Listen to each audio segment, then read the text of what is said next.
practically perfect together. The Callahans of Elk Ridge. Written by Suzanne Ash. Please like and subscribe. Chapter 1. Savannah.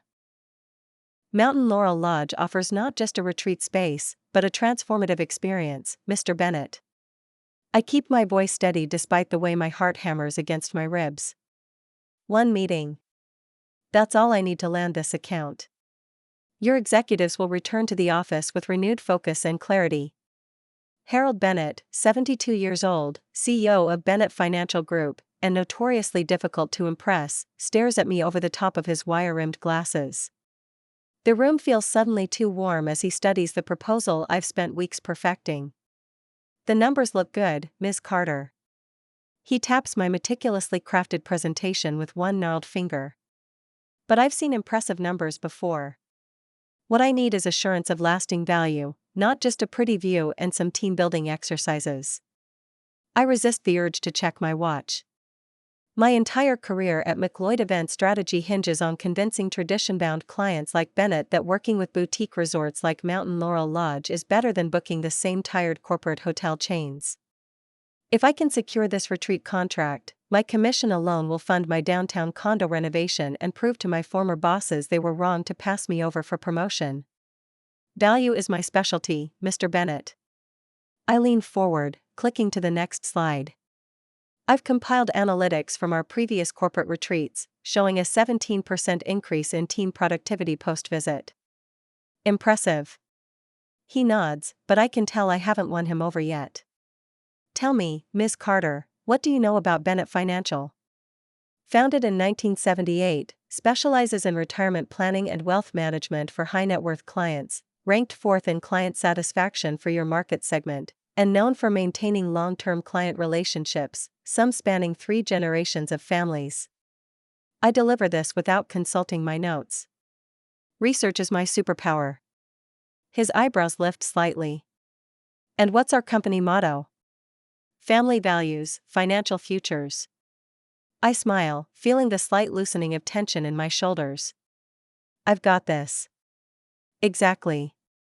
Bennett leans back, folding his hands over his substantial stomach. Family values are the bedrock of our business model. That's why I'm concerned about entrusting our annual leadership retreat to a, how did you put it? A boutique experience with staff I don't know. I fight to keep my smile from faltering. Mountain Laurel Lodge is family-owned and operated by the Callahans. They've maintained this property for generations as well. Family-owned. He repeats the words with a nod, but his expression remains doubtful. That's a good start. And what about you, Ms. Carter? Do you share these values? Absolutely. My answer comes automatically, though my own family exists only in scattered text messages on birthdays and holidays. Good, good. He steeples his fingers under his chin.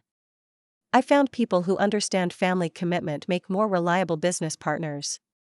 My wife, Dorothy, always says you can tell a person's character by how they prioritize family relationships. 47 years we've been married. His eyes crinkle with genuine warmth. You understand the value of such commitment, I presume? Something in his tone makes me hesitate. Behind those grandfatherly glasses is a shrewd businessman, evaluating more than just my proposal. Of course. I nod, maintaining eye contact. Family is. I falter, searching for the right words.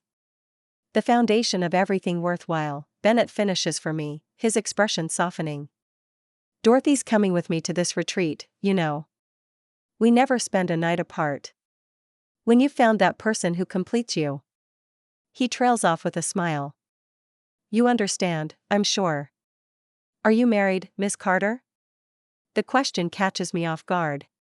It's not the first time a client has tried to assess my personal life, but it's the first time I've felt my single status might cost me a deal. I start to say focusing on my career as I always do, but something in his expectant gaze makes the words die in my throat.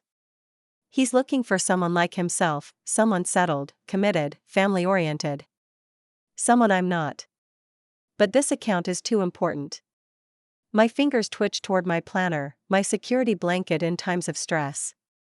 $20,000 in commission. The validation I've been chasing for years. The chance to finally prove myself. Engaged, I finish, the lie slipping out before I can stop it. His face transforms instantly, breaking into a broad smile. Wonderful. Dorothy will be delighted to hear it. Nothing like building a life with your perfect match.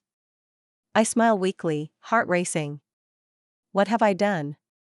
When's the happy day? He asks, closing my presentation folder with newfound enthusiasm. We haven't set a date yet, I say quickly. We're taking our time with the planning. Smart, smart. Too many young people rush nowadays. Though I proposed to Dorothy after just 6 weeks. He chuckles, eyes twinkling. When you know, you know. Absolutely, I echo, fighting the urge to loosen my collar as sweat prickles along my hairline. Well, this changes everything. Bennett stands, extending his hand to me.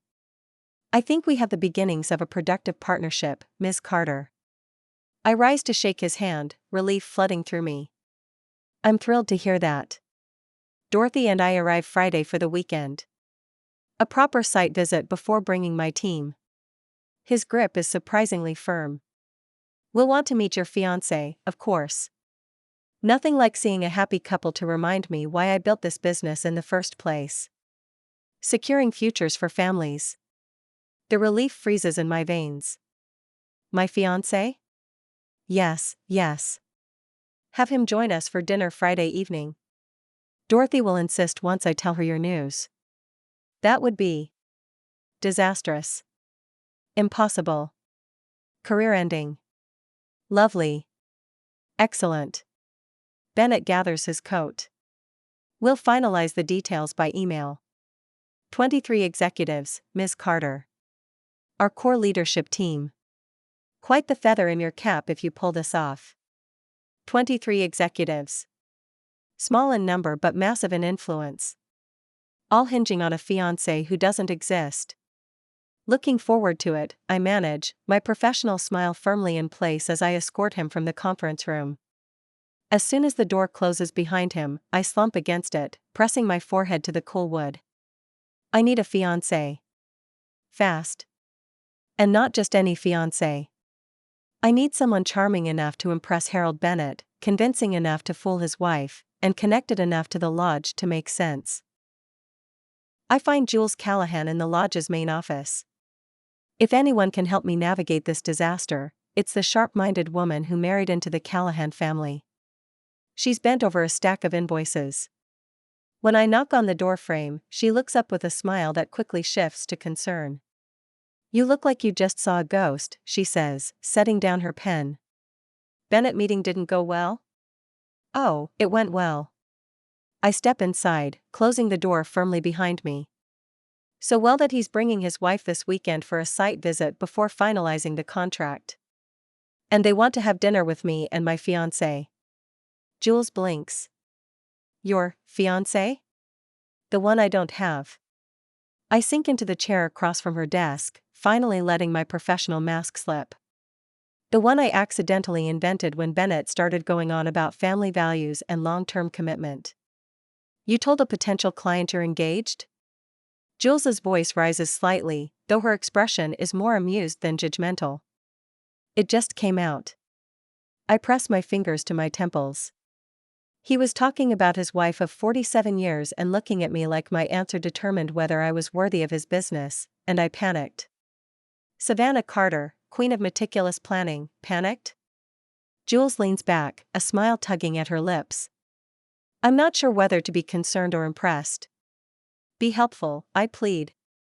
This is a $20,000 commission, Jules. And I need a fiancé by Friday night. Jules purses her lips, tapping her pen against the desk. You could just tell him the truth. That I lied to secure his business? That would go over wonderfully. I open my planner, already flipping to Friday's page as if a solution might magically appear there. If I cancel now, I'll lose the account and probably my job. McLeod event strategy doesn't take kindly to failure. So you need a fake fiancé. Jules nods slowly, as if processing a complicated equation. Someone charming enough to be convincing, connected enough to the lodge to make sense why he'd be here, and available enough to pull this off on short notice. A smile spreads across her face. I know exactly who you need. Something about her expression makes me pause. Who? Jameson Callahan. My stomach drops. The activities coordinator?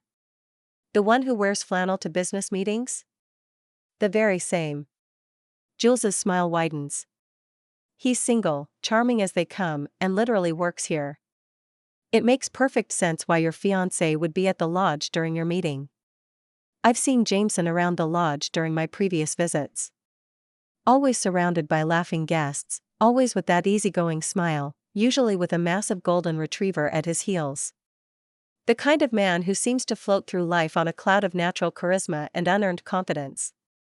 Absolutely not. I shake my head firmly.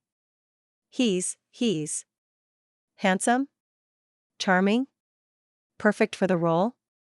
Jules supplies helpfully. Unpredictable. I close my planner with a snap. I need someone who can follow a script, not someone who thinks life is one big adventure. Besides, why would he even agree to help me? Jules leans forward, lowering her voice conspiratorially. Because he needs help with something too. The lodge is trying to secure a partnership with Altitude Adventures for corporate team-building packages. Jameson's been pushing for it for months, but he needs someone with experience in corporate contracts to help finalize the deal. Someone like me, I say flatly. Exactly like you. Jules taps her finger on my planner. A simple trade. You help him with his contract, he helps you pretend to be madly in love for a weekend. I don't know. I bite my lower lip. The idea of trusting my career to someone who wears hiking boots to dinner makes my stomach twist. What other option do you have? Jules asks gently. Hire an actor? Try speed dating to find a real fiancé by Friday? She has a point. I build my career on solving problems efficiently, and this, however ridiculous, is the most efficient solution. Fine. I exhale slowly. Where is he now? Jules checks her watch. He's setting up for the sunset bonfire. If we hurry, we can catch him before the guests arrive. I follow Jules through the main lodge, my mind racing to create a list of instructions Jameson will need to follow. We need a believable backstory. Rules of engagement. A clear exit strategy. As we approach the large stone patio that overlooks the mountain range, I spot him arranging logs in a massive fire pit. Even from a distance, everything about him stands in stark contrast to my carefully structured world, from his casual stance to the way he whistles while he works, utterly unconcerned with the passing of time. Wait, I grab Jules's arm before we step outside. Maybe I should talk to him alone. Create some boundaries from the start. Jules looks skeptical. Boundaries aren't really Jameson's strong suit. Then it's important I establish them immediately. I square my shoulders. This is a business arrangement, nothing more. Whatever you say, Jules gives me a look that's far too knowing. I'll leave you to it. But Savannah? Jameson may seem all fun and games, but he takes his responsibilities seriously. Don't underestimate him. With that cryptic warning, she turns and walks back toward the lodge, leaving me alone to approach the man I need to convince to be my fake fiancé. A man who is currently tossing logs around like they weigh nothing. I take a deep breath and step onto the patio. It's now or never. And I never, ever fail at a business negotiation. Chapter 2. Jameson. Perfect, now we just need a little more kindling, right, Bear? No. I lunge for my golden retriever as he attempts to drag off one of the smaller logs I've arranged for the bonfire. That's part of the structure, buddy, not a toy. Bear gives me his best innocent look, tail wagging as if to say, but it could be a toy. The sun hangs low over the mountains, painting the sky in strokes of gold and crimson. These sunset bonfires are my favorite part of the job. I love bringing people together, helping them disconnect from their screens and reconnect with each other. Mr. Callahan? One of our regular guests approaches with her ever-present notebook. What time should we gather for the ghost stories? Jameson, please, I remind her. We'll start once it's properly dark. Around 8. I'm finishing up prep when I sense someone watching me. I glance up to see Savannah Carter standing at the edge of the patio, looking distinctly out of place against our rustic backdrop with her sleek dark hair, tailored black dress, and heels that are a death trap on our stone pathways. Perfect timing, I call out, gesturing to the pile of logs beside me. I could use some help arranging these. Her expression suggests I've just asked her to wrestle a bear. That's not why I'm here. Worth a shot. I dust off my hands and give Bear a gentle command to stay. I need to speak with you, she says, taking a few careful steps closer. Privately. I raise an eyebrow, intrigued despite myself. Sounds serious. It is, Savannah says, clutching a planter to her chest like a shield. I lead her to a quiet corner of the patio where Adirondack chairs surround a small wooden table. Once we're seated, she seems to be mentally rehearsing whatever she's about to say. I'm hoping to make a business arrangement with you, Savannah finally says, her voice clipped and professional. Business arrangement? I lean back in my chair. I didn't realize activities coordination fell under your purview. It doesn't. She takes a deep breath. I need you to pretend to be my fiancé. I stare at her for a beat, certain I've misheard. When her expression remains deadly serious, I can't help it. I laugh. Not a polite chuckle, but a full, genuine laugh that has Bear lifting his head in curiosity from his spot by the fire pit.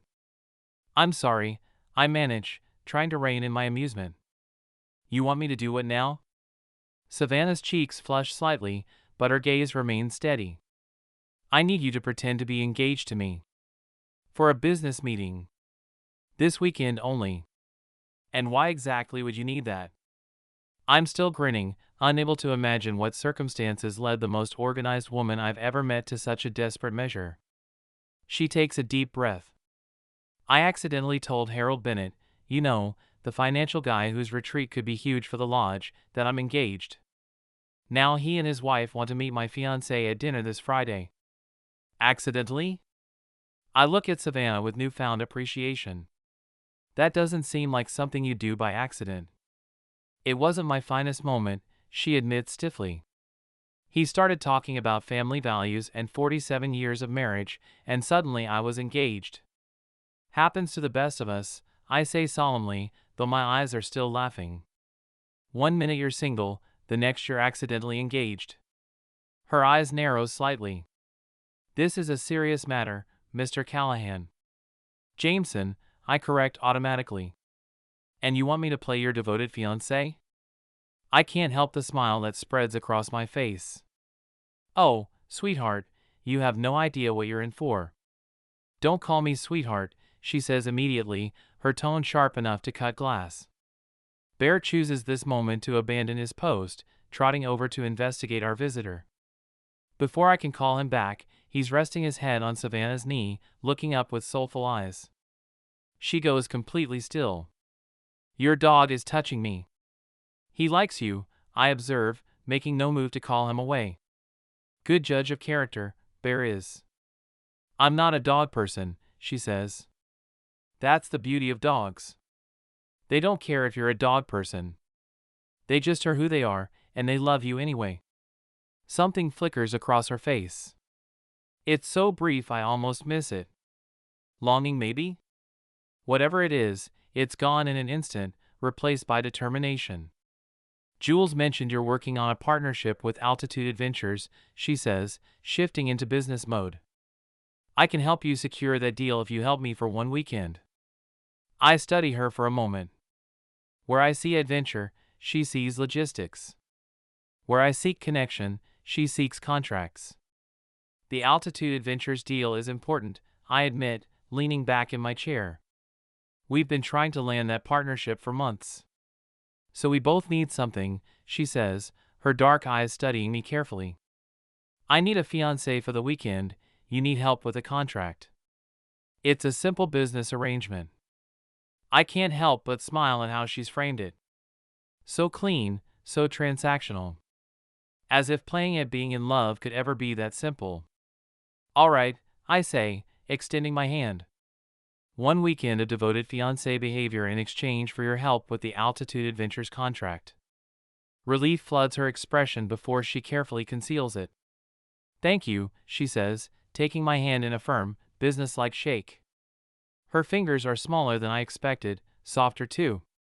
She pulls away quickly, already reaching for her planner. We'll need to establish ground rules, she says, flipping to a clean page. Let me guess? You already have notes. Mockery wasn't part of our agreement, she says primly, but there's a hint of something like humor in her eyes. I'm just getting into character, I say with a grin. Shouldn't your fiancé know how to make you smile? Or is that not in the contract, either? She taps her pen against her planner. Let's focus on those rules. By all means, Miss Carter. Let's hear them. First, she says, ticking off a finger, this is strictly professional. We maintain the appearance of a relationship only when necessary. Specifically for the dinner with the Bennetts on Friday. Second, another finger, minimal physical contact. Hand-holding if the situation requires it, nothing more. And third, this arrangement ends immediately after the Bennetts leave on Sunday. I lean back, studying her serious expression. Sounds simple enough. Though we might have a problem with rule number 1. Her eyes narrow. What do you mean? If we're only pretending when the Bennetts are around, how do we explain suddenly being engaged to my family? My mother knows everyone in town. If she hears we're engaged from someone else. Your family doesn't need to know, she says quickly. Edie's friends with Harold Bennett, I point out. They served on the same charity board. If she slips up or seems surprised about our engagement, he'll know something's off. I watch the realization dawn on her face. She hadn't thought of that. So what do you suggest? She asks finally. A trial run, I say, warming to the idea. Dinner with my family tonight. We announce our engagement, practice being a couple, make it believable. She looks horrified. You want to lie to your entire family? Only Jules knows this is fake, right? I ask. We'll tell everyone after the Bennetts leave that we decided we rushed things. No harm done. That's... She shakes her head. I didn't plan for this. Welcome to the Callahan world, sweetheart, I say, enjoying her discomfort perhaps a bit too much. Not everything can be scheduled in that planner of yours. She takes a deep breath, visibly gathering her composure. Fine. Dinner with your family. Dinner's at 7. I'll pick you up at your cabin at 6:30. Don't be late, she says with a glint of amusement in her eyes. Wouldn't dream of it, fiancé. As she navigates the stone patio with impressive skill despite her impractical shoes, Bear returns to my side, looking up with what I swear is a doggy grin. What do you think, buddy? I ask him, scratching behind his ears. We're having dinner with the family tonight, and I'm bringing home a fiancé. His tail wags enthusiastically. Yeah, I murmur, watching her retreating form. This should be interesting. Chapter 3. Savannah. Just follow my lead, Jameson murmurs as we approach the main lodge. His hand hovers at the small of my back, not quite touching, respecting the boundaries I'd established barely 4 hours ago. And remember, they're more scared of you than you are of them. I doubt that very much, I whisper back, smoothing down my navy wrap dress. And I'm not scared. I'm prepared. His low chuckle makes something flutter in my stomach. Prepared for a Callahan family dinner? Not possible, sweetheart. The lodge's private dining room hits me with a wave of noise, warmth, and the scent of garlic and herbs. The long wooden table is already crowded with people and food, conversation and laughter bouncing off the pine-paneled walls. This isn't what I expected. Jameson. Evie Callahan emerges from the kitchen, wiping her hands on a checkered towel. You're late, which means you're... She stops mid-sentence, her eyes widening as they land on me. Oh. you brought a guest. Everyone, Jameson says, his voice carrying over the suddenly hushed room. I'd like you to meet Savannah Carter. Carter? A tall man with the same dark hair as Jameson frowned slightly. The event strategist? The very same, Jameson confirms, his arm sliding around my waist. But she's not just here as a business associate. Savannah is my fiancé. The silence that follows is so complete I can hear the grandfather clock ticking in the corner. I brace myself for the questions, the skepticism. You're what? The tall man, Liam, I think, recovers first, eyebrows shooting upward. Fiancé, Jameson repeats, squeezing my waist gently. I know it's sudden, but when you know, you know. I feel like I should say something, but my rehearsed explanation sticks in my throat as Evie's face transforms from shock to pure, radiant joy. Oh, my dear boy, she cries, rushing forward to envelop Jameson in a fierce hug. I always knew when you finally fell, you'd fall hard and fast. Over Evie's shoulder, Jameson throws me a wink that somehow communicates both I told you so and play along. I can't believe you kept this secret, Evie says, releasing Jameson to turn her attention to me. Before I can prepare myself, I'm swept into an embrace that smells of vanilla and home-baked bread. Welcome to the family, Savannah. Show us the ring, someone calls. My heart stops. The ring. We never discussed a ring. We're picking it out together next week, Jameson smoothly interjects. Savannah has very specific taste. Of course she does, Liam says, giving Jameson a look somewhere between amused and suspicious. Then he extends his hand to me. Welcome to the chaos, Savannah. I hope you know what you're getting into. I'm learning as I go, I reply honestly, earning a chorus of good-natured laughter. That's the only way to handle a Callahan man, Evie says warmly, linking her arm through mine and leading me toward the table. Come, sit next to me. I want to hear everything. I'm struck by how easily they've accepted this bombshell. Not with suspicion, but with immediate, unquestioning joy. So, says Declan, the lodge's chef, as he passes me a basket of still warm rolls, how did my disaster of a brother convince you to marry him? It was actually at one of the corporate retreats I organized here, I begin. We got talking during the lakeside bonfire, and I knew right away she was different, Jameson interrupts, his eyes never leaving mine. The way she organized that event with military precision combined and just the right touch of warmth. I was intrigued. Something about the way he says it makes me wonder if there's a grain of truth buried in our fiction. He asked me out for coffee, I continue. I said no.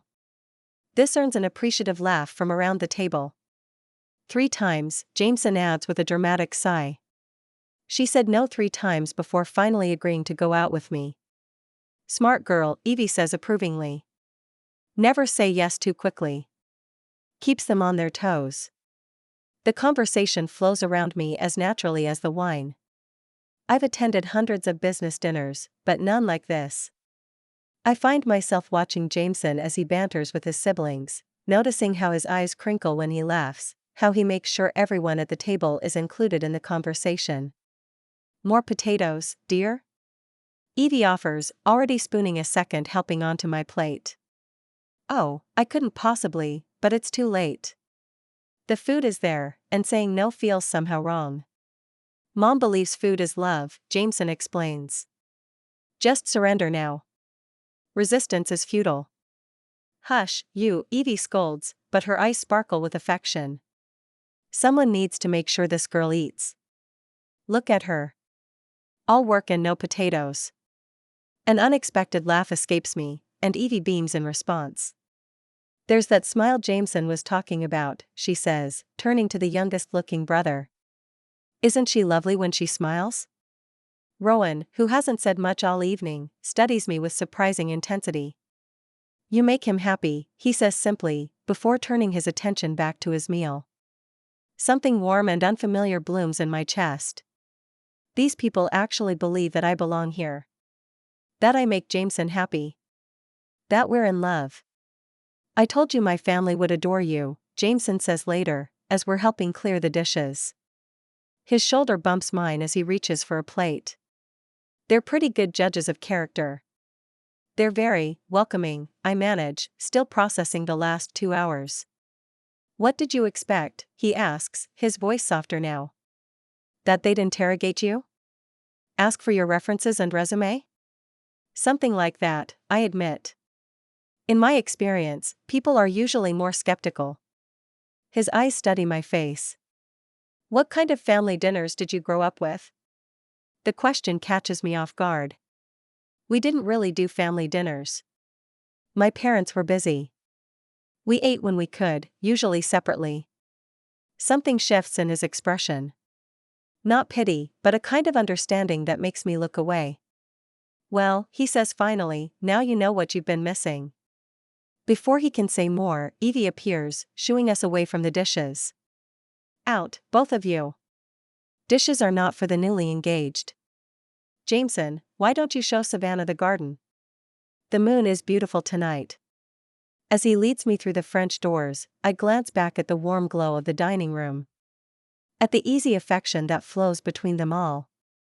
For a moment, I let myself imagine what it would be like if this were real. If I actually belonged. You okay? Jameson asks quietly. Fine, I say quickly, pushing away the strange sense of longing. This isn't what I expected. His smile turns surprisingly gentle. The Callahans have that effect on people. The garden at night has a different kind of magic. Lanterns hang from tree branches, casting soft pools of light along the stone pathways. I should probably head back to Juniper Falls, I say, checking my watch. Early calls tomorrow. Let me walk you to your car, Jameson offers. As we make our way back toward the main lodge, I spot a woman walking up the path from the parking area, blonde hair gleaming in the porch light as she juggles a stack of folders. At the same moment, Liam steps out onto the porch, stopping abruptly when he sees her. Who's that? I ask, noting Liam's sudden tension. Lauren Abbott. Bookkeeper and housekeeping manager. Lives in town but works at the lodge in the back office. Jameson's tone shifts slightly. Also Liam's ex-wife. Mom hired her a few months ago. We watch as Lauren hands one of her folders to Liam. Their fingers brush during the exchange, and Liam jerks back as if burned, nearly dropping the folder. I know how to do my job, Liam, Lauren says as we approach, just loud enough to overhear. Yeah, well, I know how you leave things unfinished. His voice is tight, controlled. A flicker of hurt crosses Lauren's face before she spots us. Oh. Hello. You must be Savannah. Jules mentioned you were consulting on events. She's my fiancé, Jameson says, his arm sliding around my waist. Lauren's eyes widen. Fiancé? Congratulations. She extends her hand to me. I'm Lauren Abbott. Nice to meet you, I reply. I should finish these reports, Liam says stiffly. Good night. As he walks away, Lauren sighs. I've got those comparisons you asked for, she calls after him. I'll email them tomorrow. Fine, he responds without turning back. Sorry about that, Lauren says to us before heading to the parking lot. It was lovely to meet you, Savannah. Once she's gone, Jameson glances toward the office where Liam has disappeared. I should check on him. Wait here? Through the office window, I see Jameson approach his brother. He nudges Liam's shoulder and says something that makes Liam's posture stiffen even more. Even from here, I can read Jameson's lips, still awkward? Liam simply grunts and turns away. Family drama, Jameson explains when he returns. The lodge specializes in it. They seem like they have unfinished business, I observe as we walk to my car. About 5 years' worth, he agrees. But that's tomorrow's problem. At my car, Jameson leans against the door. So, scale of 1 to 10, how did we do tonight? Maybe a 7? We didn't have to answer too many difficult questions. 7? He looks offended. I was at least an 8.5. I laugh despite myself. Fine. 8, but only because your mother was so easy to convince. Mom's a hopeless romantic, he says fondly. I'll see you tomorrow at 9. Strictly professional. Strictly professional, I echo, though something about his smile makes the words feel hollow. Chapter 4. Jameson. And that's when I knew she was the one, I say, reaching for Savannah's hand across the white tablecloth. When she organized an entire stargazing event down to the minute, but still stopped everything to help a little girl find her lost teddy bear. Savannah's smile is perfect, just the right blend of bashful and affectionate, but I catch the slight widening of her eyes. She wasn't expecting that particular embellishment to our fictitious love story. He's exaggerating, she tells Dorothy Bennett, Harold's wife of 47 years. It was hardly that dramatic. Nonsense, I insist, squeezing her hand gently. You looked like a corporate angel, flashlight in one hand, activity schedule in the other, refusing to start the event until that little girl stopped crying. The fact that this actually happened during one of Savannah's corporate retreats 2 months ago is probably why she looks momentarily thrown. I'd forgotten she wouldn't realize I'd noticed her that day. How lovely, Dorothy coos, reaching over to pat her husband's arm. Harold always says you can tell a person's character by how they treat those who can't do anything for them. Harold Bennett nods sagely, cutting a piece of his steak with precise movements. That's why we've maintained our client relationships for so long. We treat every retiree's nest egg with the same care, whether it's 5,000 or 5 million.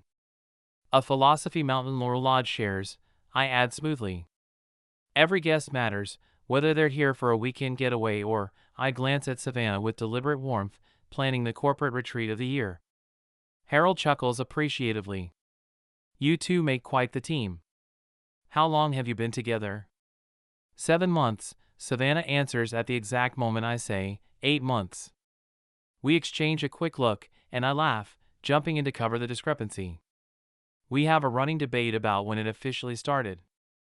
I count from our first coffee together, but Savannah only counts from our first actual date, she finishes smoothly, her professional smile never faltering.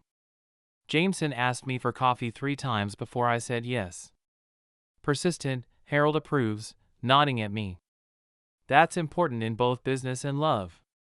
Savannah has been nothing short of impressive throughout dinner. She's navigated the business portions of the conversation with effortless precision. Facility capacities, activity scheduling, contingency planning. She rattles off details like she's discussing the weather. But every time the conversation veers personal, questions about our relationship, our future plans, families, I feel her tense beside me, her answers becoming just a fraction more measured. Tell me, dear, Dorothy asks Savannah while our desserts are being served, have you thought about the wedding yet? Harold and I can recommend the most wonderful lakeside venue. That's where our Sarah got married last spring. We're still in the early planning stages, Savannah says, her voice perfectly pleasant though I notice her straightening the dessert fork that was already perfectly aligned with her plate. With both our busy schedules, we're taking our time. You should consider Mountain Laurel Lodge, Harold suggests. I've always thought it would make a stunning wedding venue.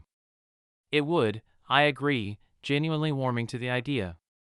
The garden terrace in spring, with the mountain laurel in bloom. I turn to Savannah, and the image forms so vividly that for a moment I forget we're pretending. You'd look beautiful with those pale pink blossoms as a backdrop. Surprise flickers in her eyes. For a breath, it's easy to forget this is all an act, that the warmth in my voice isn't entirely fabricated. The garden is lovely in spring, she agrees quietly, and there's a softness in her expression I haven't seen before. Dorothy claps her hands together delightedly. Oh, a spring wedding would be perfect. You must send us an invitation when you set the date. Savannah's smile tightens almost imperceptibly. I can practically see her calculating how deep this deception might have to go. More importantly, I say, steering the conversation back to safer ground, have you had a chance to see the lakeside meditation deck? It's perfect for morning yoga sessions during retreats. As Harold takes the bait and launches into questions about the lodge's wellness offerings, I feel Savannah relax slightly beside me. Under the table, her knee bumps against mine in what I choose to interpret as silent gratitude. The rest of dessert passes with business talk. Perfect territory for Savannah, who outlines the potential retreat schedule with such enthusiasm that even I start to believe we could fit fly fishing, team building, and financial seminars all within a single afternoon.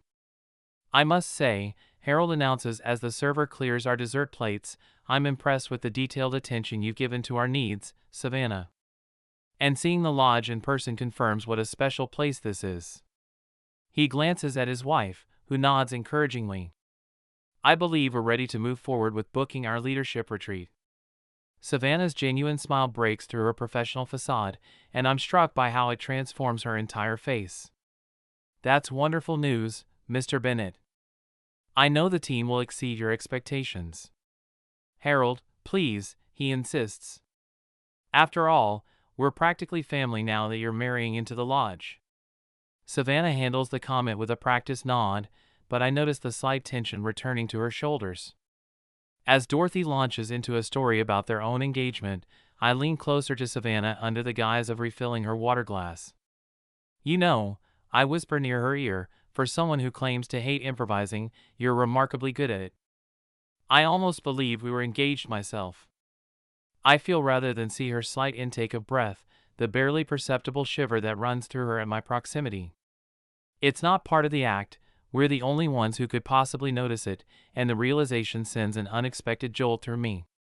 Beginner's luck, she whispers back, her voice slightly less steady than usual. I should lean away. Return to a respectable distance. But something keeps me close enough that I can smell her perfume. It's subtle and elegant, making me think of rain-washed mountains. What do you think, Jameson? Harold's voice breaks the moment, and I straighten, realizing I missed a question. I'm sorry? I ask, hoping my momentary distraction wasn't obvious. I was saying that young people today often rush into marriage without truly knowing each other, he explains. But you two seem to have a solid foundation. What's your secret? I glance at Savannah, whose composed expression gives nothing away. Balance, I answer honestly. Savannah plans for every contingency, and I search for the right words. I help her remember to enjoy the moments in between. It's not an act, not really. It's what I think we could be, in some parallel universe where she wasn't all business and I wasn't just a convenient fake fiancé. That's it exactly, Dorothy says approvingly. Complementary strengths. The key to our 47 years. As the evening winds down, I find myself playing the role of devoted fiancé with increasing ease. My hand finds the small of Savannah's back as we walk the Bennetts to their lodge suite. My eyes seek hers naturally when something amusing is said. I finish her sentences not because it's what a fiancé would do, but because I'm starting to anticipate her thoughts. We're so pleased you could join us for dinner, Dorothy says as we reach their door, embracing Savannah warmly. I can see why Jameson fell for you. The feeling is mutual, Savannah replies, and there's something in her voice that makes me glance at her sharply. She sounds sincere. I'll check in tomorrow to finalize the retreat details, she adds more professionally as we say our goodbyes. The Bennetts disappear into their suite, leaving us alone in the quiet hallway. For a moment, neither of us speaks, as if we're both unsure how to behave now that our audience is gone. Well, Savannah says finally, smoothing her already perfect dress, that went better than expected. You sound surprised, I say, leaning against the wall. Did you doubt my fiancé's skills? That draws a small smile from her. I doubted our ability to be convincing together. We're not exactly. She gestures vaguely between us, compatible types. I don't know, I muse, studying her face in the soft hallway light. I think we make a pretty good team. Something shifts in her expression, a flicker of vulnerability quickly masked. For business purposes, she clarifies. Right, I agree, though the word feels hollow. Business. We walk in silence toward the main entrance, our pretense no longer necessary but something else lingering in its place. Something undefined and unexpected. You surprised me, I admit as we step outside into the cool evening air. With how easily you adapted to all those personal questions. I'm good at improvising when required, she says, with a ghost of a smile. And here I thought you had a detailed flowchart for every conversation possibility. She laughs. It's a genuine sound that I'm beginning to crave. I considered it, actually. A decision tree for potential questions. Of course you did. I can't help grinning at her. Did you account for Dorothy asking about our honeymoon plans? No, she admits with a slight grimace. That was an oversight. Good thing I jumped in with that story about us dreaming of Italy. Yes, about that, she says, giving me a curious look. How did you know I've always wanted to visit the Amalfi Coast? I hesitate, surprised she's noticed that detail. Lucky guess? You mentioned Italian art history once, when we were discussing the paintings in the lodge's west wing.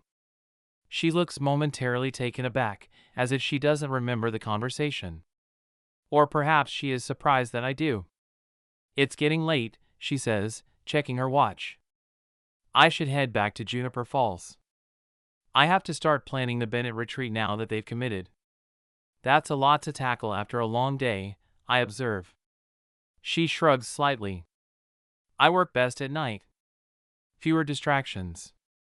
An idea forms that has nothing to do with our fake engagement and everything to do with seeing more of her.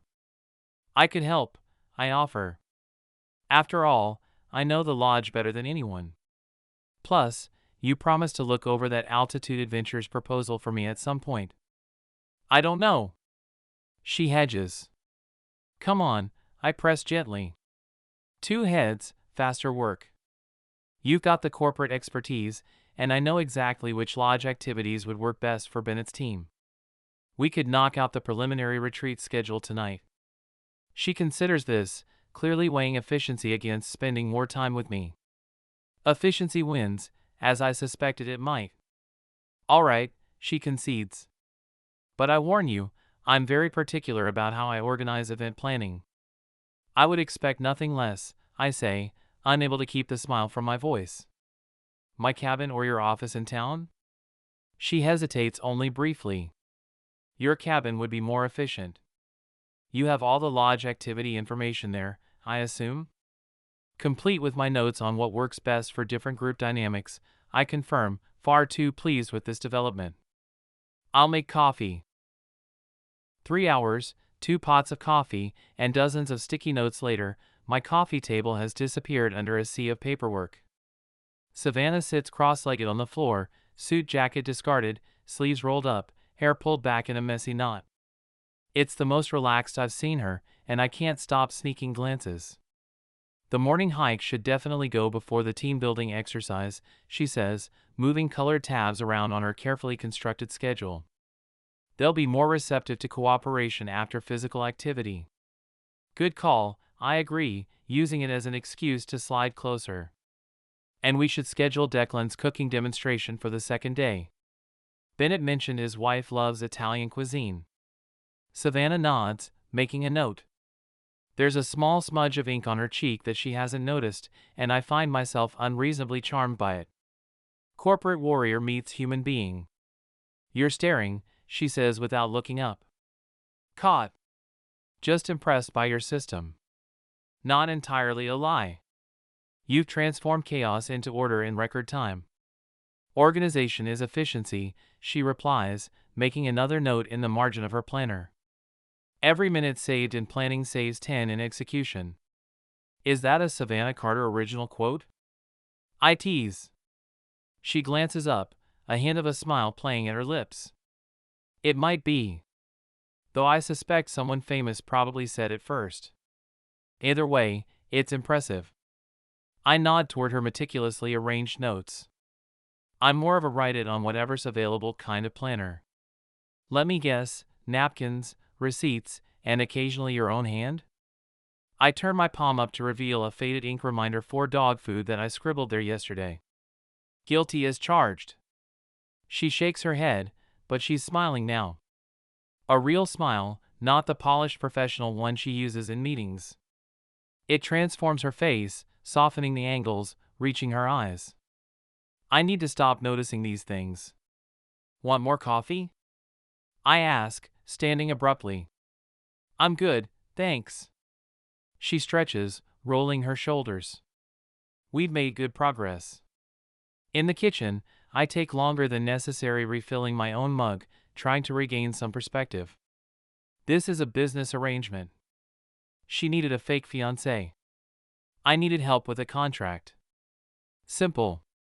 Except there's nothing simple about the way my pulse jumps when she laughs, or how I keep finding excuses to sit closer, to see what she's writing, to suggest alternatives that require us to lean over the same document.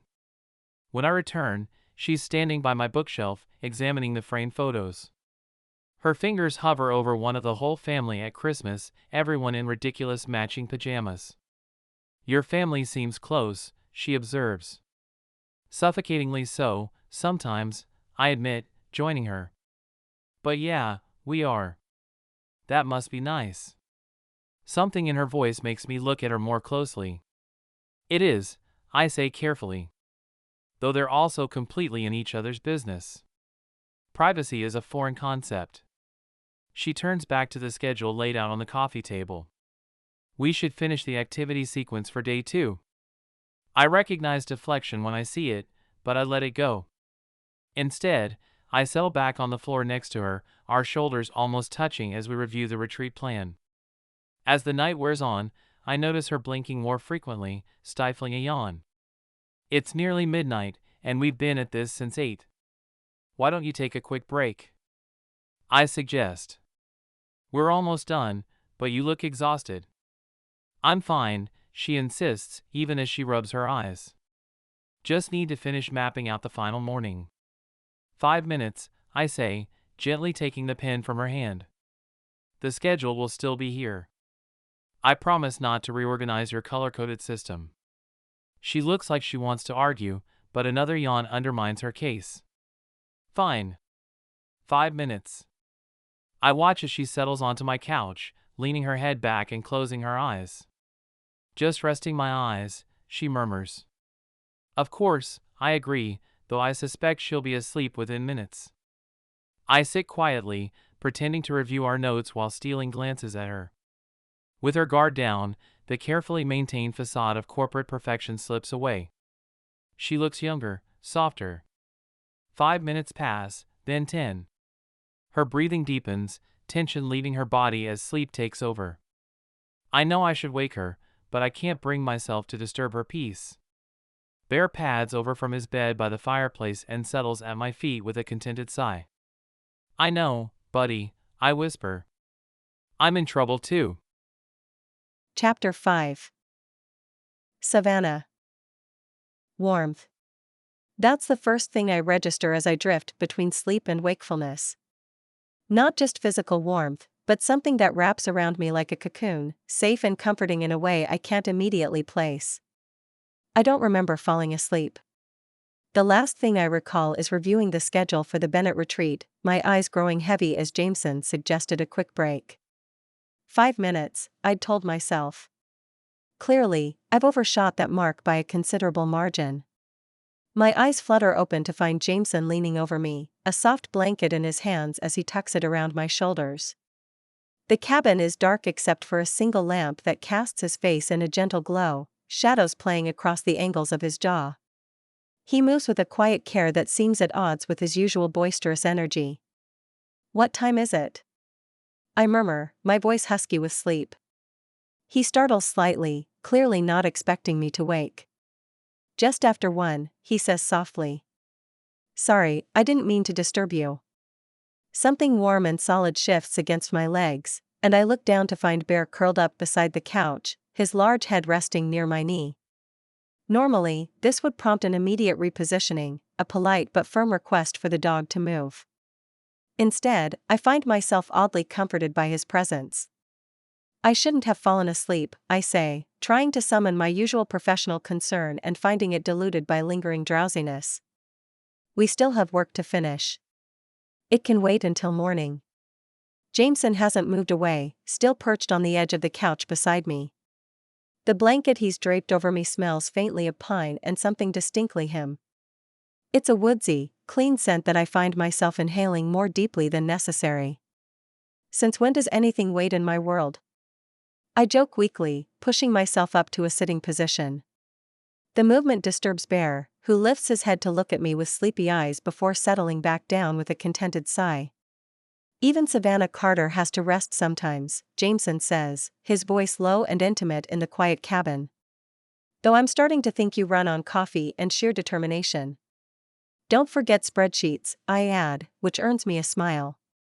An easy, genuine smile that crinkles the corners of his eyes and does something strange to my heartbeat. I wouldn't dare. His gaze holds mine, and I become acutely aware of our proximity. In the dim light, with sleep still clouding my defenses, he seems less like the carefree activities coordinator and more like something else. Something I'm not prepared to name.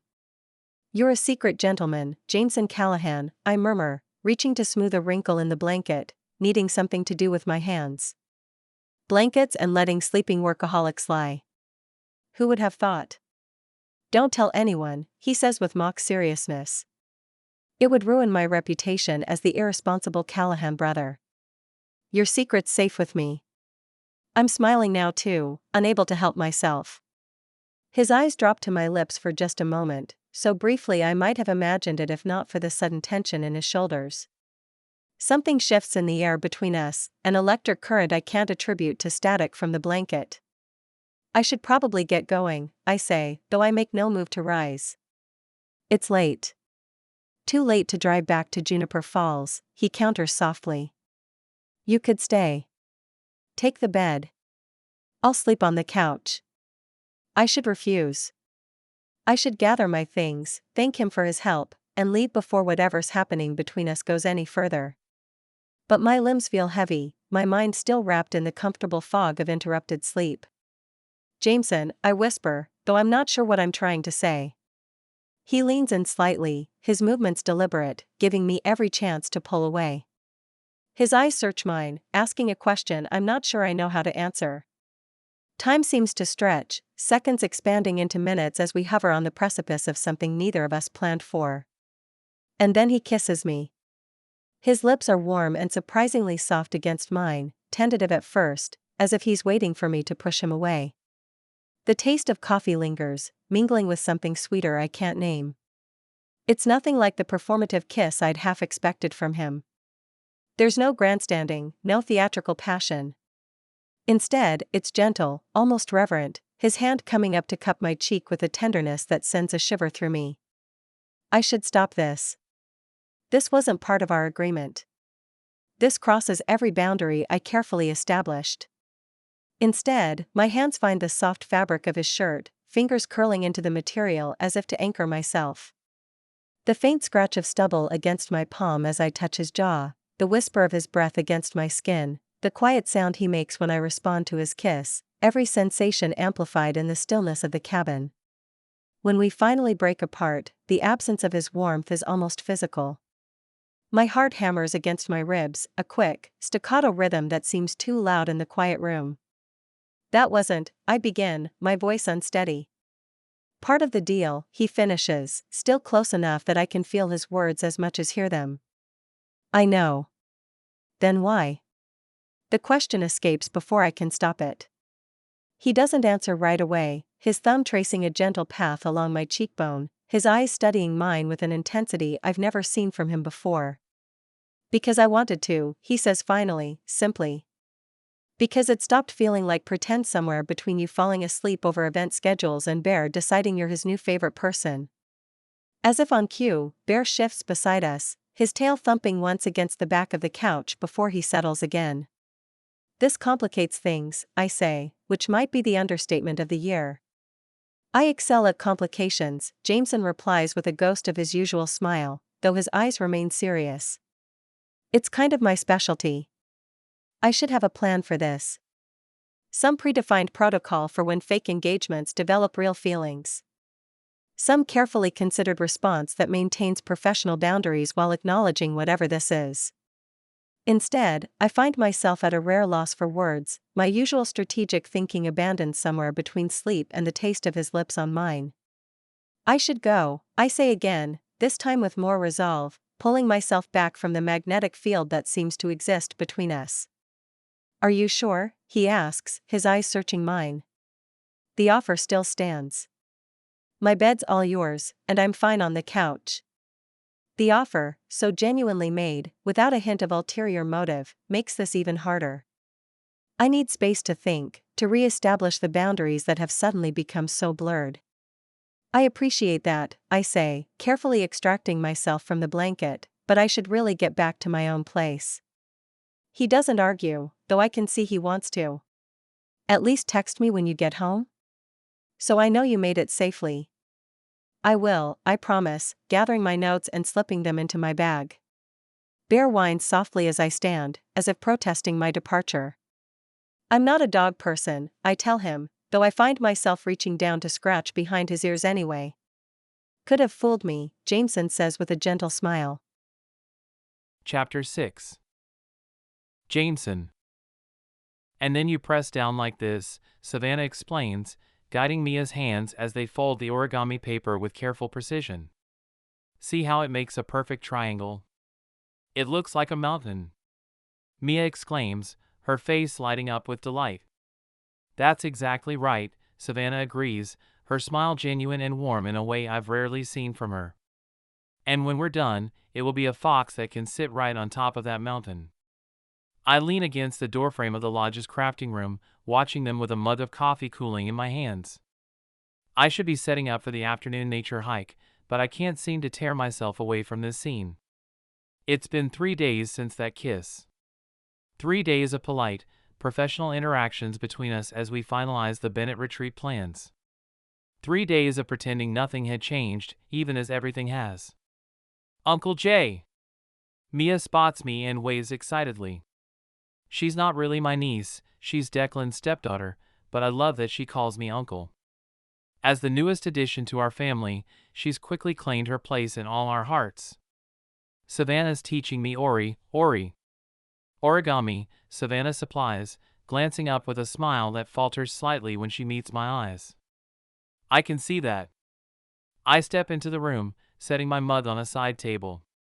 You found the perfect teacher. Savannah's good at making complicated things look easy. A faint blush colors her cheeks, but she quickly looks back to the paper fox taking shape in Mia's hands. Mia's a natural. She's got much steadier hands than most adults I've taught. We Callahans are good at adopting naturals into the family, I wink at Mia, who giggles. Though usually our talents run more toward rugged pursuits than paper folding. Not everything needs to be rugged to be worthwhile, Savannah counters, carefully helping Mia with the final fold. Sometimes precision beats brute strength. You won't get any argument from me, I say, watching as they complete the little fox. Not when the results are this good. The way she interacts with Mia fascinates me, patient, encouraging, and completely lacking the corporate armor she usually wears. There's a gentleness to her that surfaces in these unguarded moments, like glimpsing a rare bird that typically stays hidden in the forest canopy. There, Savannah says as they finish. Your very own fox. Mia holds up her creation triumphantly. I'm going to show Mom and Declan. She dashes off without waiting for a response, leaving me alone with Savannah for the first time since that night in my cabin. I didn't know you were coming to the lodge today, I say, filling the suddenly awkward silence between us. Last-minute meeting with your brother about the Bennett retreat menu. She begins tidying the scattered paper with precise movements. She has some ideas about incorporating local produce. Declan's always pushing the farm-to-table angle, I nod. Did Mia kidnap you into origami duty afterward? That draws a genuine laugh from her. Actually, it was the other way around. I saw her looking bored while Declan talked to Liam about food orders, and I remembered I had these papers in my bag. She shrugs slightly. I used to fold them during long meetings when I was starting out. It helps me think. This small revelation, this glimpse into a younger Savannah folding paper animals during corporate meetings, hits me with unexpected force. I want more of these moments, more insights into the woman behind the polished professional exterior. You're good with her, I say. With Mia, I mean. Kids are easier than adults, she replies, gathering her things. They don't have hidden agendas or ulterior motives. Is that what you think I have? The question slips out before I can stop it. Her hand's still, and she finally meets my eyes directly. I don't know what you have, Jameson. That's what makes this complicated. Before I can respond, Mom appears in the doorway, Bear padding along at her heels. The moment my dog spots Savannah, his whole body wags with undisguised joy. He bounds across the room to her, nearly knocking over a chair in his enthusiasm. Bear, down, I command, but it's half-hearted at best. To my surprise, Savannah doesn't flinch or step away. Instead, she crouches slightly to greet him, her hand finding that spot behind his ear that makes his back leg thump against the floor.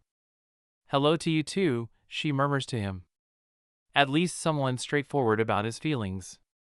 Mom watches this exchange with poorly concealed delight. "He's completely smitten," she says, and I'm not entirely sure she's talking about the dog. Just like Mia, who's now insisting everyone call her Fox Girl thanks to your origami lessons. Savannah straightens, but her hand remains on Bear's head. I hope that's okay. I didn't mean to distract her. It's wonderful, Mom insists. That child needs more creative influences. She's surrounded by too many mountain men teaching her to fish and climb trees. There's nothing wrong with fishing and climbing trees, I protest automatically. And Declan has her getting creative in the kitchen. Of course, dear. Mom pats my cheek as she passes. But a well-rounded education includes paper foxes too. She turns to Savannah. Would you like to stay for dinner? Declan's testing recipes for the Bennett retreat, and we could use an objective opinion. I really shouldn't, Savannah begins, but Mom's already waving away her objection. Nonsense. It's the least we can do after you entertain Mia. Besides, I want to hear more about your ideas for the welcome reception. I was thinking mountain laurel centerpieces. As Mom leads Savannah away, Bear trailing happily behind them, I'm left standing in the crafting room surrounded by colorful paper and the lingering scent of Savannah's subtle perfume. I watch through the window as they cross the lawn toward the main lodge, Mom talking animatedly while Savannah nods. When Mia runs up to join them, Savannah immediately bends down to her level, examining something the little girl is showing her. The three of them, plus Bear, make a picture so natural it steals my breath for a moment. This isn't good. This isn't good at all.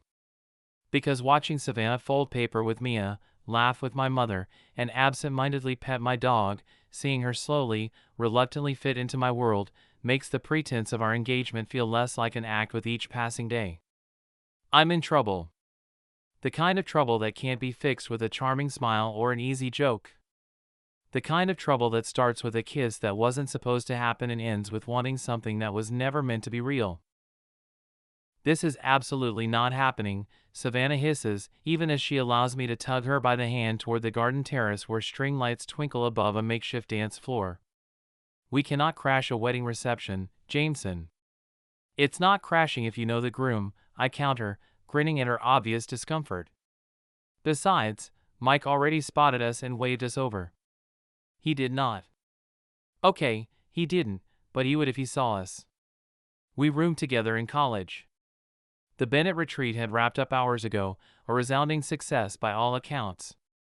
Savannah had been in her element, directing staff, charming executives, and handling every contingency with the precision of a military commander. It was only after the final handshake, when she thought no one was looking, that I caught her shoulders sagging with exhaustion. That's when I suggested a celebratory drink on the lodge's quiet west patio. What I hadn't mentioned was the wedding reception taking place on the adjacent garden terrace, until we were close enough to hear the music and laughter. One dance, I say, giving her my most persuasive smile. Consider it research. You organize corporate events, they're having the time of their lives, don't you want to see what's working? She glances toward the dance floor, where couples sway under the canopy of light strung between mountain laurel trees. For a moment, I see longing flicker across her face. We're not dressed for a wedding, she protests, though with less conviction. I glance down at her simple navy dress. The same one she wore to our family dinner. You look beautiful. And everyone's too busy having fun to care about dress codes at this point.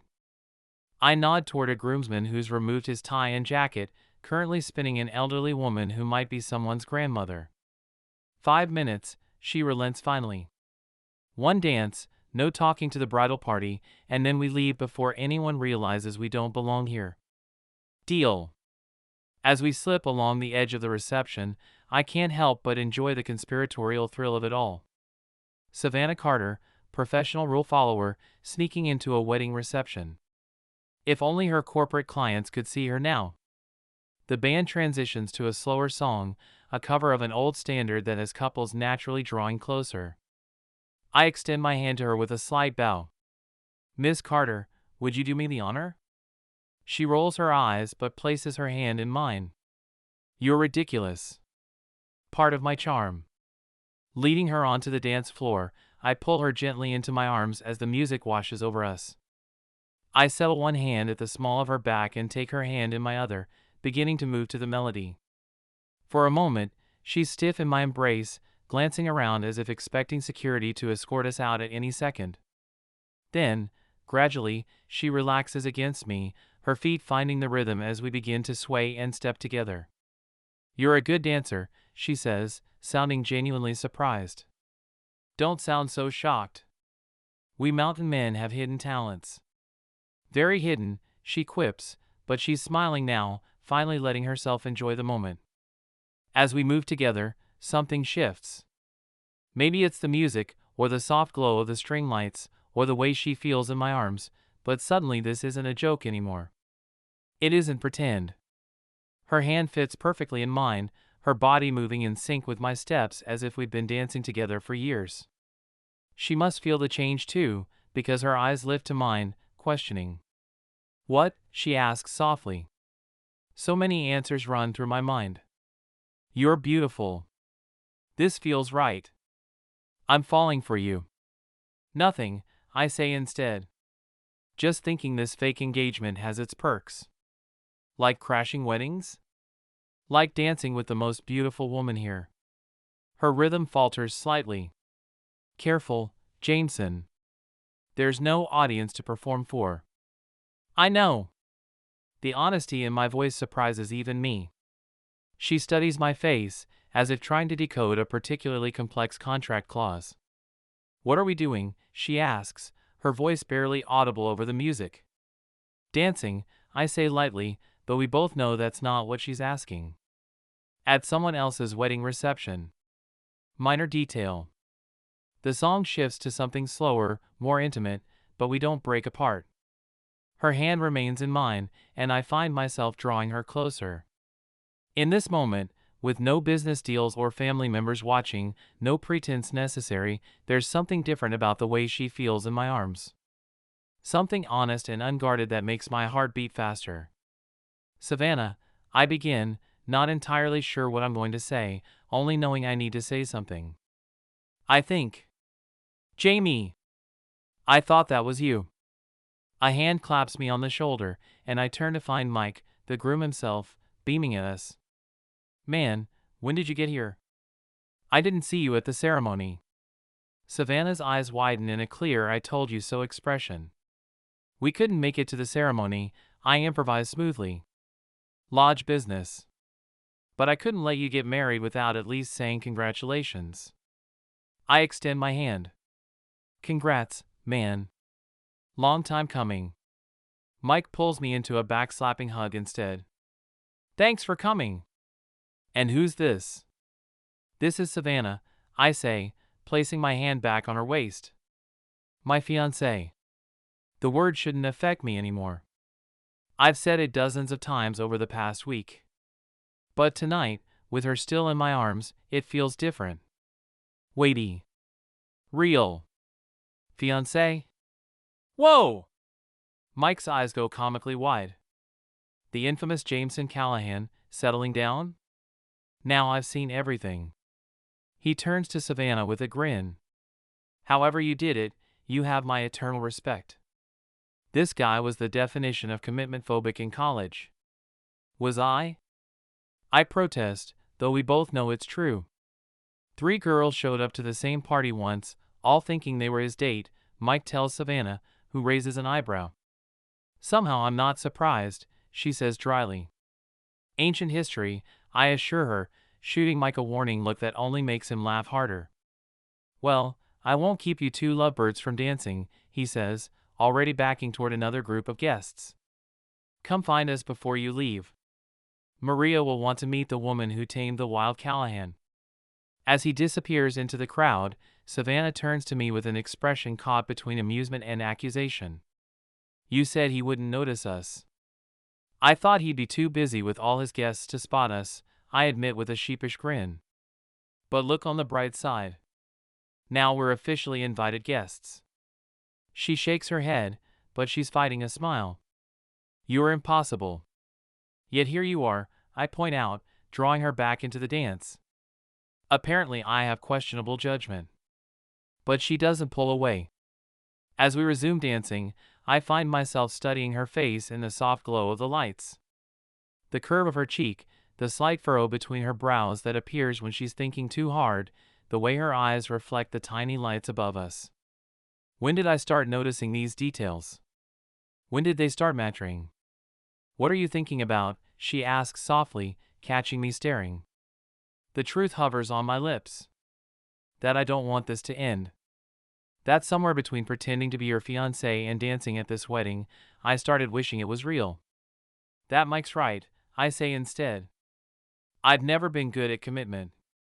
Never saw the point of tying myself to one path when there's a whole mountain of possibilities. And now? She asks it casually, but there's nothing casual about the way she's watching me. Now I'm wondering if maybe I was looking at it all wrong. I hold her gaze, taking a chance. Maybe commitment isn't about closing doors.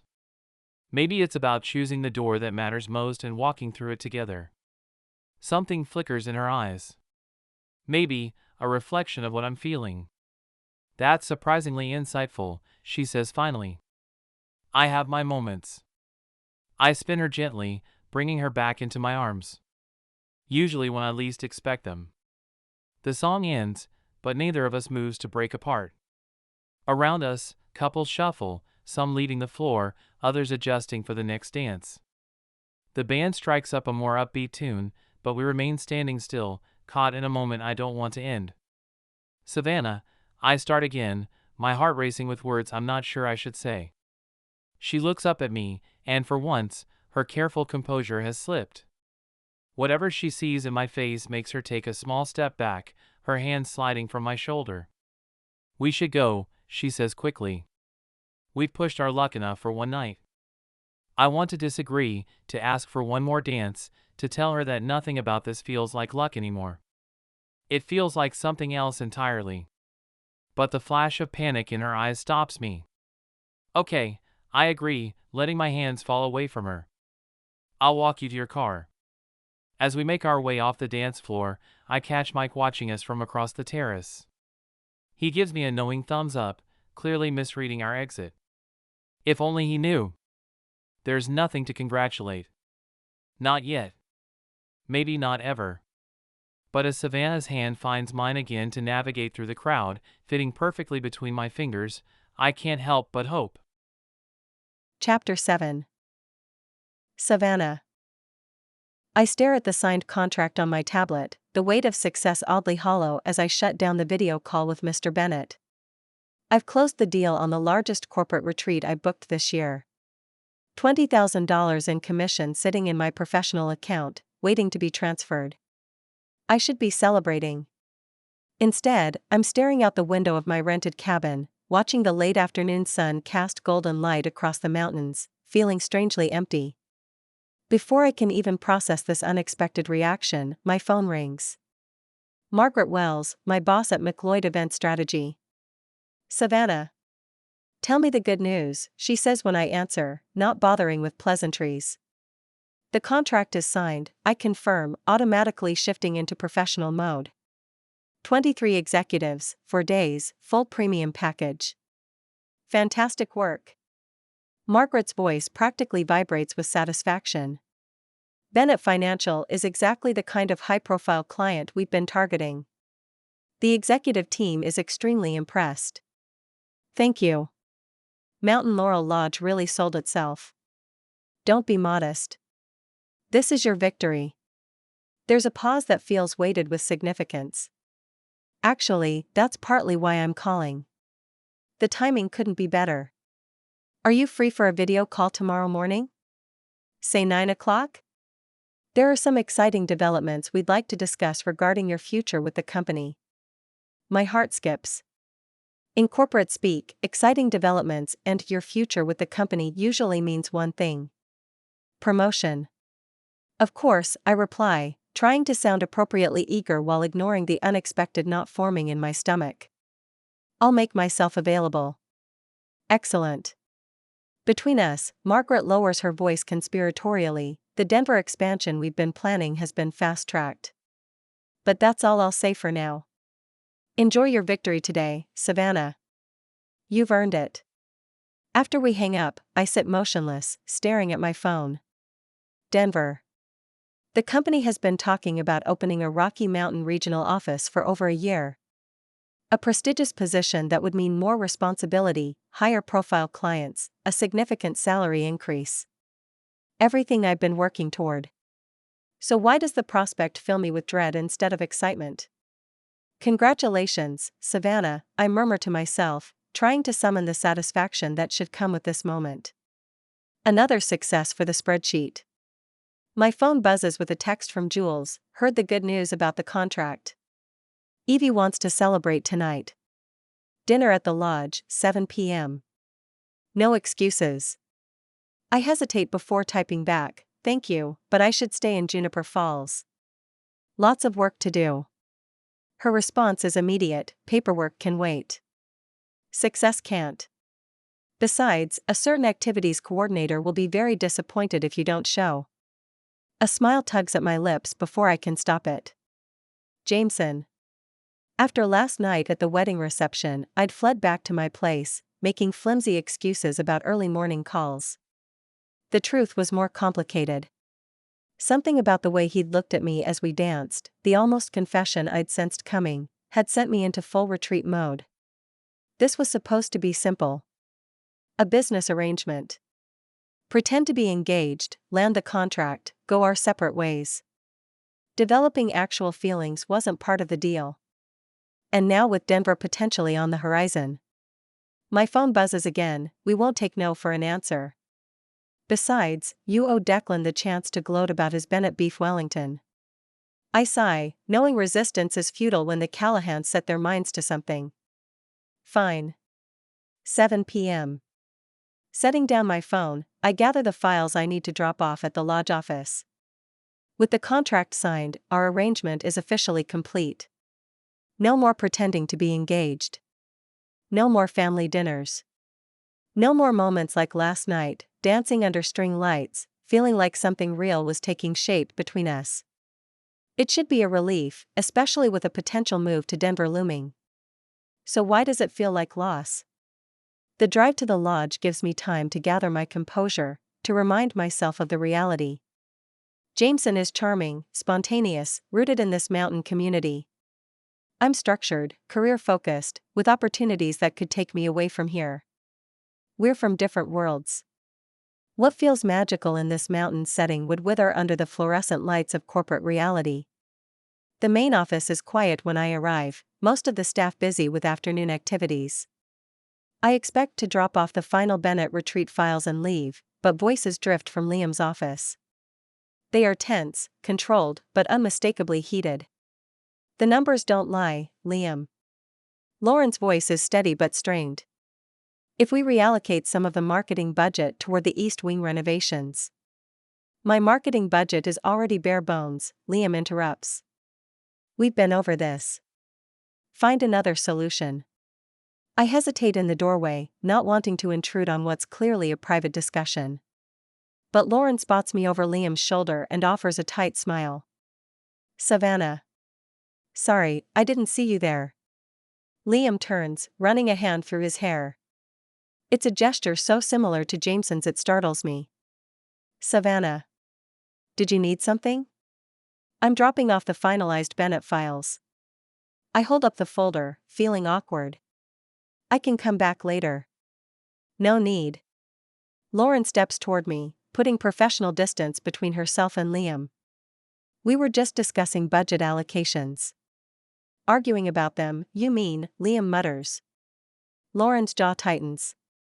I'm making recommendations based on financial data, which is literally my job. And I'm telling you it won't work, Liam counters. Cutting marketing when we're trying to expand our corporate retreat business makes no sense. There are other options. Which you keep dismissing. Their back and forth has the rhythmic quality of an argument that's been rehearsed many times, with undercurrents I can't quite decipher. I know how to do my job, Liam, Lauren says, her voice low but resolute. Yeah, well, I know how you leave things unfinished. The words cut through the room, sharp and clearly loaded with meaning beyond budget spreadsheets. I watch a flicker of hurt cross Lauren's face before her expression smooths into professional blankness. The transformation is so quick, so practiced, that I recognize it instantly.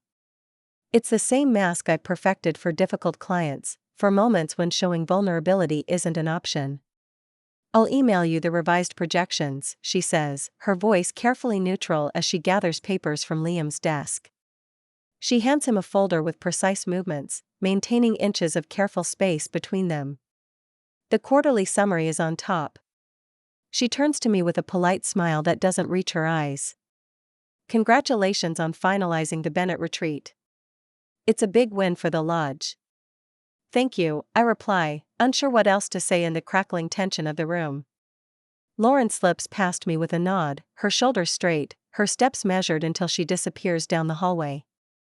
I'm left standing awkwardly in the doorway, looking at Liam, who seems to have momentarily forgotten my presence.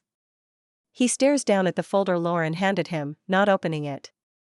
Okay, what was that? The question escapes before I can think better of it. Liam's head snaps up, as if surprised to find me still there. Budget disagreement, he says curtly, though we both know it was much more. Seemed personal. I step into the office, setting my files on his desk. Everything's personal when you've known someone half your life, he mutters, shoving the folder into a drawer without looking at it.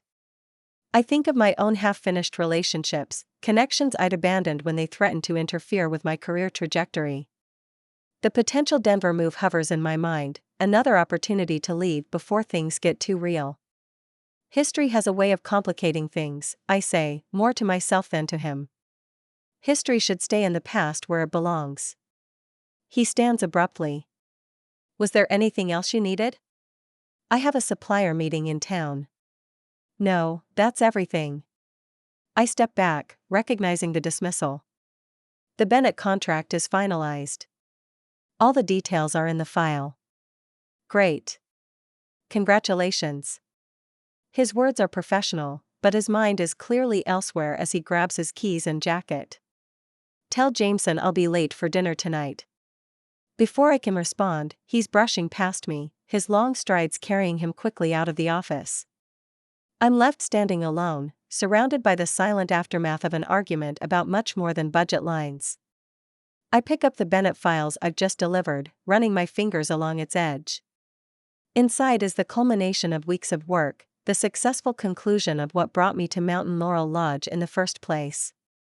My job here is done. The contract is signed. The charade of engagement is over. And tomorrow morning, a video call that could change everything. Seated at my desk in my Juniper Falls apartment, I smooth my crisp blue blouse and check my hair one last time before the video call begins. It's only 11 a.m., hours before dinner at the lodge tonight. My conferencing software chimes, and Margaret's face appears on screen, joined by Thomas Reed, the company's CEO, a rare appearance that confirms my suspicions about this call. Savannah, exceptional work with the Bennett contract, Thomas says after brief pleasantries. Securing a client of their caliber speaks volumes about your abilities. Thank you, I respond, maintaining my professional composure. Mountain Laurel Lodge really sold itself. And there she goes, deflecting credit again, Margaret says with a knowing smile. Which is exactly why we need to be direct about this opportunity. Thomas nods. We're moving forward with the Denver office, and we want you to lead it as regional director. Full autonomy, team-building authority, and of course, a significant compensation package. Even though I'd anticipated this, hearing it stated so plainly sends a jolt through me. The Rocky Mountain luxury retreat market is exploding, Margaret continues. Your work with Mountain Laurel Lodge proves you understand the destination business. You're exactly what we need in Denver. When would this start? I ask, buying time to process. That's the challenging part, Thomas admits. We need you in Denver within 2 weeks to begin setting up operations. 2 weeks. The timeline hits me with unexpected force. It's everything we discussed in your last review, Thomas reminds me. Your exact words were that you wanted increased responsibility and a chance to build something from the ground up. He's right. Those were my words, carefully chosen to demonstrate ambition. Words spoken before Jameson, before I knew what it felt like to belong somewhere. The board needs an answer by Monday, Margaret says. We're hoping it's an easy yes. I maintain my professional smile. I appreciate the opportunity and the time to consider it. This is certainly the direction I've been working toward. After the call ends, I let out the breath I've been holding. My phone immediately pings with the official offer. The salary figures make my eyes widen, along with comprehensive benefits and a furnished corporate apartment. Everything I've worked for. I open my planner to make a pros and cons list, the way I've approached every major decision in my adult life. But my pen hovers, unable to reduce what I'm feeling to neat columns. How do you quantify family dinners where no one checks their watch? The way a child's face lights up when you teach her something new? The feeling of dancing under string lights with someone who sees the real you? My phone buzzes with a text from Jules, don't forget dinner tonight. Declan's going all out to celebrate the Bennett contract. Followed by one from Jameson, Bear made you something. Well, I made it, but he helped by stealing the supplies. See you tonight? I glance at the Denver offer still open on my screen, then back at Jameson's message. In 2 weeks, I could be in a sleek downtown office instead of a mountain lodge. Building my career instead of whatever has been growing between Jameson and me. Tonight might be my last chance to experience a Callahan family dinner before everything changes. Before I have to make a choice between the future I've planned and the one I never saw coming. I text Jameson back, wouldn't miss it. But as I set my phone down, I wonder if I'm just delaying the inevitable. If I'm strong enough to walk away from a career opportunity I've worked years for. Or if I'm strong enough to walk away from Jameson. Either way, someone gets left behind. And I've never been good at goodbyes. Chapter 8. Jameson. To Savannah, for bringing Mountain Laurel Lodge into the big leagues, Liam raises his glass, and everyone around the table follows suit. The Bennett retreat is exactly the kind of high-profile business we've been hoping to attract. And to the happy couple, Mom adds, beaming at us with undisguised delight. It's about time someone captured this wild son of mine. Murmurs of agreement circle the table as everyone drinks to our supposed engagement. Only Jules knows the truth, and she's carefully avoiding my eyes across the table. The charade was supposed to end with the Bennett contract, but somehow I haven't found the right moment to tell my family it was all an act. Or maybe I haven't wanted to. Savannah smiles and raises her glass, but I notice it doesn't quite reach her eyes. She's been this way all evening. Physically present but somehow 1,000 miles away. To new beginnings, she says, her voice carrying a weight I don't understand. Bear whines softly at my feet, as if sensing the tension I'm trying to hide. He's been dividing his attention between me and Savannah all evening, occasionally resting his head on her knee despite her half-hearted protests. Declan serves the main course, his Bennett beef Wellington that he's been perfecting all day, and conversation flows around the table. Mom asks about wedding venues. Mia wants to know if she can be a flower girl. Each innocent question seems to make Savannah retreat further behind her polished smile. Something's wrong, and I have a feeling it has nothing to do with Bennett Financial. Mom notices too. Nothing escapes Edie Callahan, especially not when it involves one of her children or someone she's decided belongs at this table. Savannah, dear, why don't you help Jameson bring out the dessert, she suggests innocently, though the pointed look she gives me is anything but subtle. Of course, Savannah replies, setting her napkin aside and standing. Her movements are graceful but mechanical, like she's operating on autopilot. In the kitchen, away from the cheerful noise of the dining room, the silence between us becomes impossible to ignore. I pull Mom's apple pie from the warming drawer while Savannah gathers plates from the cupboard. Okay, what's going on? I finally ask, setting the pie down and turning to face her. You've been somewhere else all night. Tired, she says without meeting my eyes. It's been a long week. Try again. I step closer, and she stills, plates clutched to her chest like a shield. I may not be a corporate strategist, but I know when someone's keeping something from me. For a moment, I think she'll maintain the facade. Then her shoulders drop slightly, and she sets the plates on the counter with a soft clink. I got a job offer today, she says quietly. Regional director for a new office in Denver. The words land like a physical blow, though I do my best not to let it show. Denver, Colorado? Yes, it's a significant opportunity. She tucks a strand of hair behind her ear, a rare nervous gesture from someone usually so composed. Leading a whole office, building a team from scratch. When? The question comes out rougher than I intended. 2 weeks. Her eyes finally meet mine, and the conflict I see there makes my chest ache.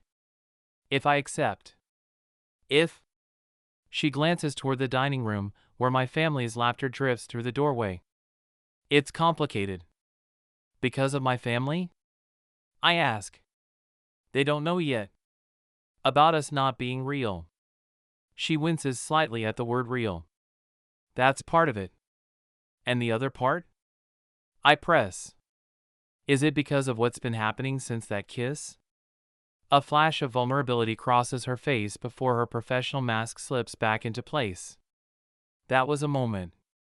We both got caught up. A moment, I repeat, the words hollow. Is that what you tell yourself to make this easier? Make what easier? Leaving. Walking away. I step closer, close enough to see the pulse jumping in her throat. That's what you do, isn't it? When things get too real, too messy, too unplanned? Her eyes narrow slightly. That's not fair. This is an opportunity I've worked years for. I'm not saying it isn't. I'm saying there's something real here, Savannah. Between us. And you're looking for an escape route before you have to admit it. There is no us, Jameson, she says, though her voice lacks conviction. We had an arrangement. It's done. We just need to find a way to tell your family the engagement is off. Is that what you felt when we were dancing? An arrangement? I challenge. Is that what you felt when I kissed you? She looks away, her composure finally cracking. What I felt doesn't matter. What matters is what makes sense. And Denver makes sense. It's not a question. Yes, she whispers. On paper, it's perfect. Something in her phrasing gives me hope. A fragile, dangerous hope. And off paper? Before she can answer, I remember the small gift I'd made for her. I reach into my pocket and pull out a simple leather bracelet, 3 braided strands with a small wooden charm attached. The wood is polished smooth, carved in the shape of a mountain peak. I made this for you, I say, holding it out. Bear helped by stealing the leather strands twice and hiding them under the porch. She stares at it, conflict written across her face. I carved the mountain, I continue when she doesn't speak. It's the view from the East Trail. Where I first realized I was in trouble. Jameson. Her voice breaks slightly. I can't. You plan everything in life, I say quietly, but you're too scared to plan for your own happiness. Her head snaps up, eyes wide with surprise or maybe recognition. I don't think you ever needed a fake fiancé, I continue, laying my heart bare in a way I've never done before. I think you just needed someone to believe in you. Someone who sees past all those carefully constructed spreadsheets and 5-year plans. She takes a step back, panic flashing across her face. This isn't, we aren't, she shakes her head. What happened between us was never supposed to be real. But it is, I insist. You know it is.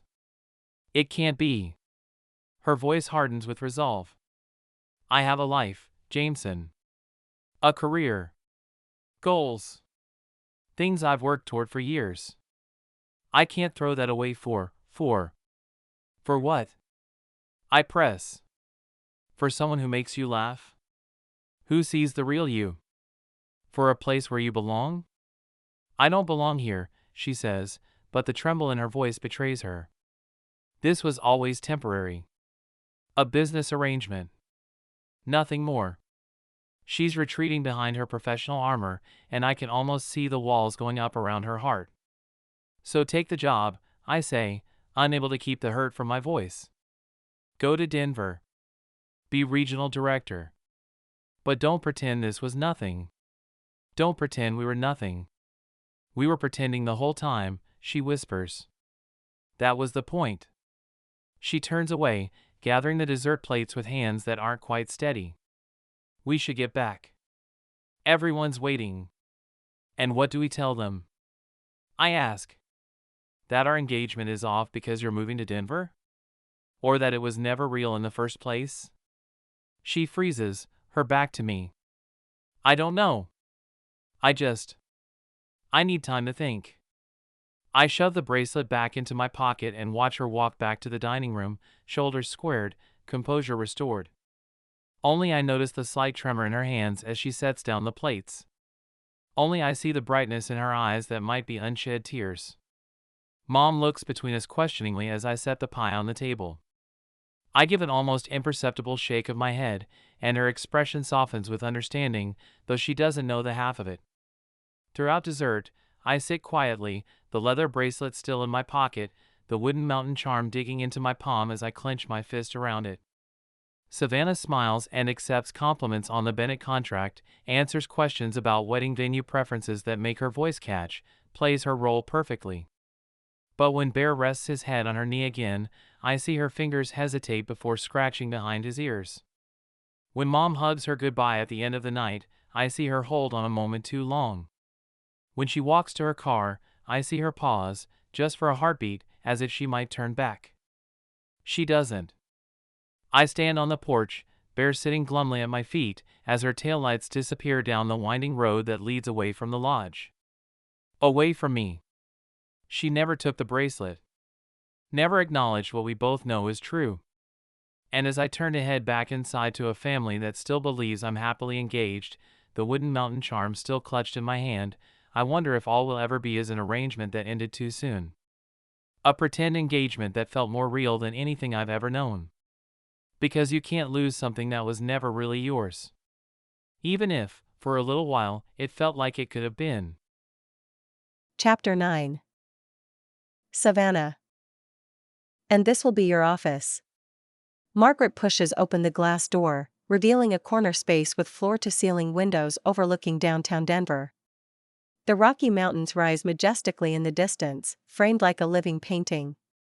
It's impressive, I say, running my hand along the sleek desk that dominates the room. Modern. Sophisticated. Everything I would have chosen for myself. As our new regional director, you deserve nothing less, Margaret says with satisfaction. From here, you'll build our entire Mountain States division. I nod, taking it all in. 3 days ago, I accepted the position over the phone. Today, I'm here to sign the final paperwork and begin the transition. The office is stunning, all clean lines and strategic placement. A designer leather chair sits behind the desk, positioned for optimal views of both the mountains and the city below. We've already lined up interviews for your assistant position, Margaret continues. You'll meet the top 3 candidates tomorrow. Reception will be just outside, and the rest of your team will occupy the space being renovated on the floor below. The timeline is still 2 weeks. I ask, glancing around at the empty shelves waiting to be filled. Yes, though we can be flexible if you need a few extra days to relocate, Margaret offers. The corporate housing is ready whenever you are. 2-bedroom with mountain views, fully furnished. Everything about this opportunity is perfect. The prestigious address, the substantial salary increase, the career advancement. Regional Director at 32. A line on my resume that would open doors I haven't even thought to knock on yet. So why can't I summon the thrill I expected to feel? Let's continue the tour, Margaret suggests, guiding me back into the hallway. For the next hour, we move through the pristine office space. Conference rooms with state-of-the-art technology. A designer kitchen stocked with premium coffee. An entire floor still under construction where my future team will sit. Everything gleaming, everything new. We already have interest from Aspen Heights Resort and Vail Peaks Lodge, Margaret mentions as we return to the main conference room where several board members are waiting. Once word gets out that you secured Bennett Financial, they'll be lining up for our services. I smile automatically, though my mind drifts unexpectedly to Declan's Bennett Beef Wellington, to the pride in his eyes when everyone praised his creation. To Mia asking me about origami lessons. To Bear's head resting on my knee under the table. To Jameson, watching me leave with hurt in his eyes and a wooden mountain charm clutched in his hand. Savannah? Margaret's voice pulls me back. You seem distracted. Everything all right? Just taking it all in, I manage, gesturing to the sleek surroundings. Margaret studies me for a moment, her years of corporate intuition clearly picking up something. Let's grab coffee, she suggests, leading me to the designer kitchen. As she prepares 2 cups from the elaborate espresso machine, she asks casually, so, where do you see yourself taking this division in 5 years? 5 years. The question that used to excite me now leaves me strangely empty. I open my mouth to deliver my usual polished response about strategic growth and market penetration, but the words stick in my throat. Where do I see myself in 5 years? In this corner office, surrounded by awards and accolades but eating takeout alone at my desk? Or somewhere with mountain views that aren't framed by glass and steel? Somewhere with family dinners that run late because no one's watching the clock? Somewhere with a golden retriever who thinks he's a lap dog and a man whose smile makes me forget about 5-year plans altogether? Savannah? Margaret prompts, handing me a coffee cup. That's usually your favorite question. I'm sorry, I say, gripping the cup like an anchor. It's just. I've been so focused on getting here that I haven't thought much about what comes next. Margaret raises an eyebrow, clearly surprised by my uncharacteristic lack of planning. Well, you'll have plenty of time to develop that vision. For now, let's focus on the contracts you need to sign and getting you moved to Denver. I nod, sipping coffee I barely taste. This is everything I've worked for. The logical next step in a carefully planned career that I've already accepted. So why does it suddenly feel like I'm heading in the wrong direction? After leaving the office, I wander through downtown Denver. The city pulses with energy, sleek professionals hurrying between meetings, upscale shops displaying luxury goods, rooftop bars preparing for happy hour. Everything is polished, ambitious, driven. Everything I thought I wanted. I stop at a pedestrian crossing, watching people rush by. How many of them are chasing careers that look good on paper? How many are measuring success in promotions and salary figures rather than moments that make their hearts full? My phone buzzes with a text from Margaret, contracts ready for your signature tomorrow morning. 9 a.m.? I stare at the message, unable to type a response. Instead, I find myself opening my photo gallery, scrolling to pictures I didn't even realize I'd been taking. Mia proudly holding up her origami fox. Evie rolling out pie crust in the lodge kitchen.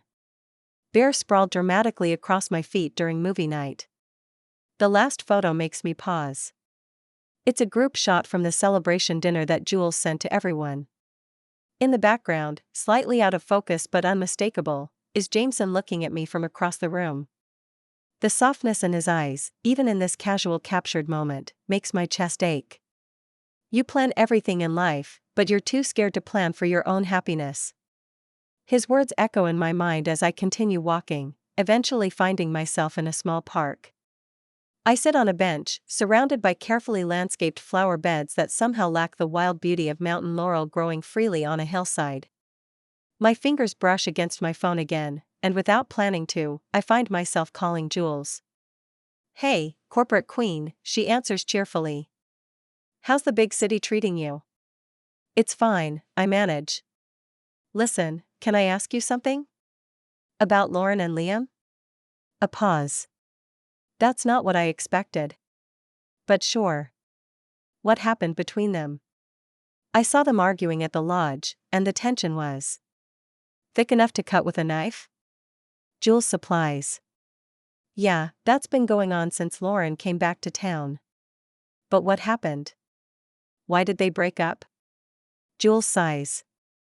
From what Declan's told me, they were high school sweethearts, married young. Lauren wanted to move to the city, pursue a finance career. Liam couldn't imagine leaving the lodge. My breath catches. So she left. She chose her career, Jules confirms. And then 5 years later, she came back. Evie hired her because she's qualified, but also because. Because what? Because some things deserve a second chance, Jules says softly. Even if they're messy and complicated and don't fit into anyone's careful plans. The words hit me with unexpected force. I think about Lauren's carefully maintained professionalism around Liam, the hurt that flashed in her eyes when he mentioned leaving things unfinished. Is that what I'm doing? Running away from something that matters because it doesn't fit my plans? Savannah? You still there? Yeah, I whisper. I'm thinking.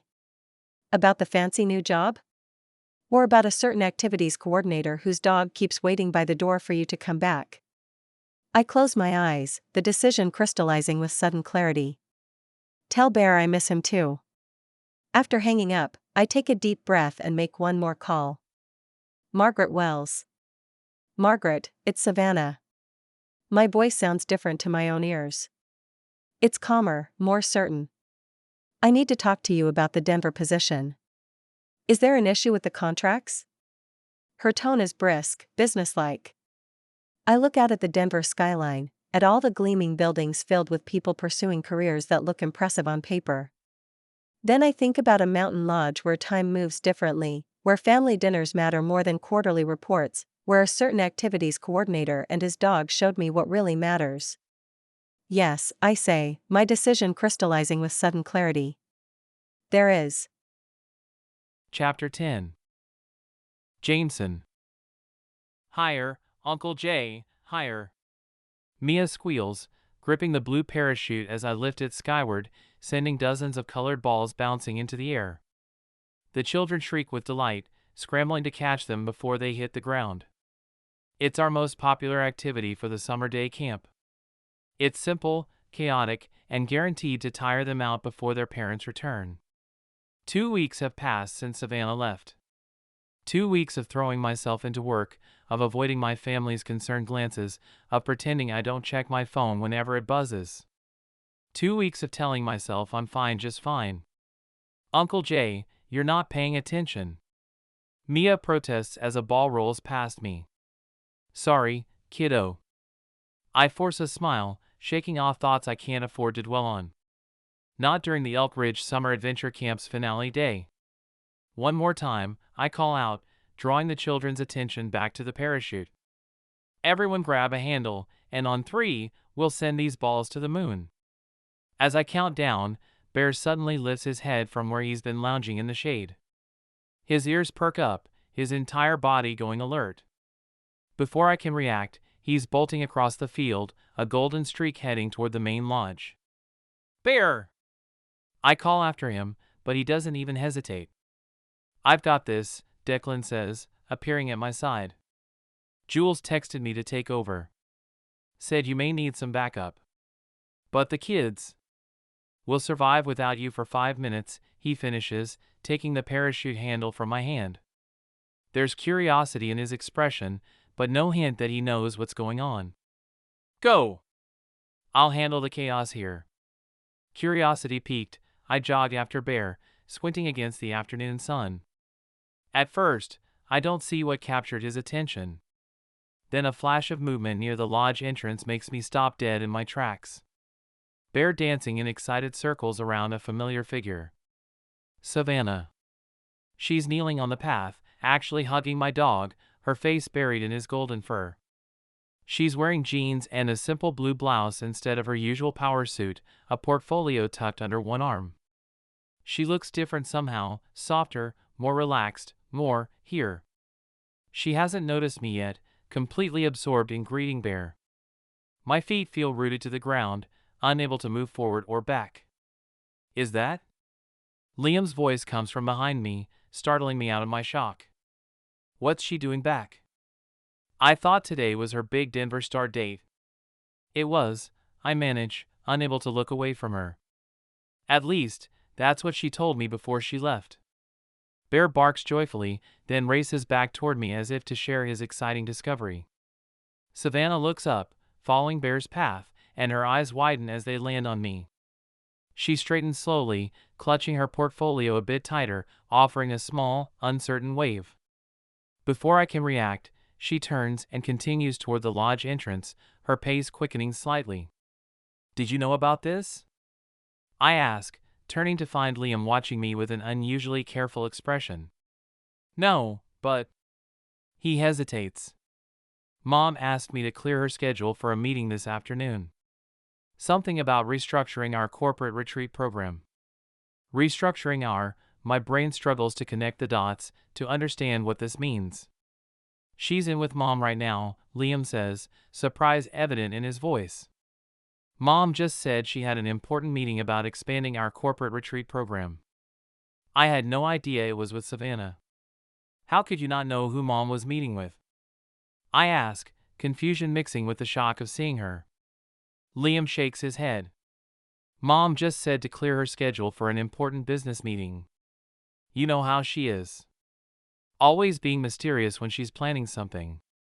I stare at the lodge entrance where Savannah disappeared moments ago. She's back in Elk Ridge. Not in Denver. Meeting with my mother about something business-related. So she's not in Denver. I try to keep my voice neutral, to not reveal how my heart is hammering against my ribs. Apparently not, Liam says, looking as confused as I feel. But what that means? He trails off as Jules jogs up to us, slightly out of breath. Did I miss it? Is she here? You knew she was coming? I turn to her, surprised. She called me this morning, Jules admits. Asked if Edie would be available for a meeting. I didn't know what it was about, just that it was important. Important enough that she's not in Denver starting her fancy new job, I say, trying to process what this might mean. Jules glances toward the lodge, then back at me. I think you need to talk to her, Jay. Whatever brought her back here instead of Denver seems like something you should hear from her directly. Bear whines, looking between me and the lodge entrance, clearly conflicted about where he should be. Go, Liam says, giving me a gentle push. I'll handle the kids with Declan. I don't need to be told twice. With a final pat on Bear's head, I stride toward the lodge, my mind racing with questions. What is she doing here? Why isn't she in Denver? Why come back without telling me? I find them in Mom's office, Savannah standing beside the whiteboard, pointing to what looks like a presentation slide on her tablet. Mom's expression is focused, engaged in a way she usually reserves for exciting new lodge opportunities. Boutique experience that larger corporate venues simply can't match, Savannah is saying. With the right positioning, Mountain Laurel Lodge could become the premier destination for exclusive executive retreats in the region. Neither of them notices me at first, giving me a moment to take in the scene. Savannah seems different. She's still poised and articulate, but there's a passion in her voice I've only heard glimpses of before. Her hair is looser, her posture more relaxed, her gestures more animated. Jameson, Mom says, finally spotting me in the doorway. Perfect timing. Savannah has the most fascinating proposal for our corporate retreat program. Savannah turns, and for a brief moment, vulnerability flashes across her face before her professional mask slides back into place. Jameson. Hi. Hi. I repeat, unable to keep the edge from my voice. 2 weeks of nothing and all I get is hi? Mom glances between us, her intuition immediately sensing the tension. I think I need to check on that thing. In the kitchen. She gathers her notepad, giving Savannah's arm a gentle squeeze as she passes. We can continue this later, dear. The door closes behind her, leaving us alone in a silence heavy with unspoken words. I thought you'd be in Denver by now, I finally say. Corner office. Regional director. Everything you've worked for. I was in Denver, she says quietly. And yet here you are. In Elk Ridge. I cross my arms, trying to protect myself from hoping too much. Why? She sets her tablet down, her fingers lingering on the edge as if needing something to ground her. I took the job, signed the contracts, and toured the office. Everything was perfect, exactly as planned. So what happened? They asked me about my vision for the future, she says, meeting my eyes directly. And I couldn't answer. Because all I could think about was. She hesitates, and I hold my breath. You, she finishes. Your family. This place. My heart stutters, but I stay rooted in place. I've been here before. Thinking she might feel something real, only to watch her retreat behind her plans and spreadsheets. I realized I was planning my life around what looked good on paper, she continues, taking a step toward me. A prestigious title, an impressive office, a salary that would make my parents finally proud. But none of it made me happy. And what does? I ask, holding on to caution even as hope begins to unfurl. She takes another step closer. Teaching Mia origami. Listening to Edie's stories about the lodge's history. Even bear shedding all over my clothes. A smile tugs at her lips. Mostly, though, you. The way you make me laugh. The way you challenge me. The way you believed in me even when I was just a business arrangement. My throat tightens. You weren't just a business arrangement, Savannah. Not to me. I know that now, she says softly. It took standing in that perfect Denver office, surrounded by everything I thought I wanted, to realize what I actually needed.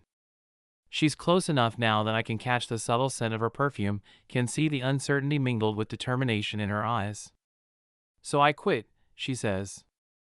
I gave back the signing bonus, walked away from the corner office, and spent the last week putting together a proposal.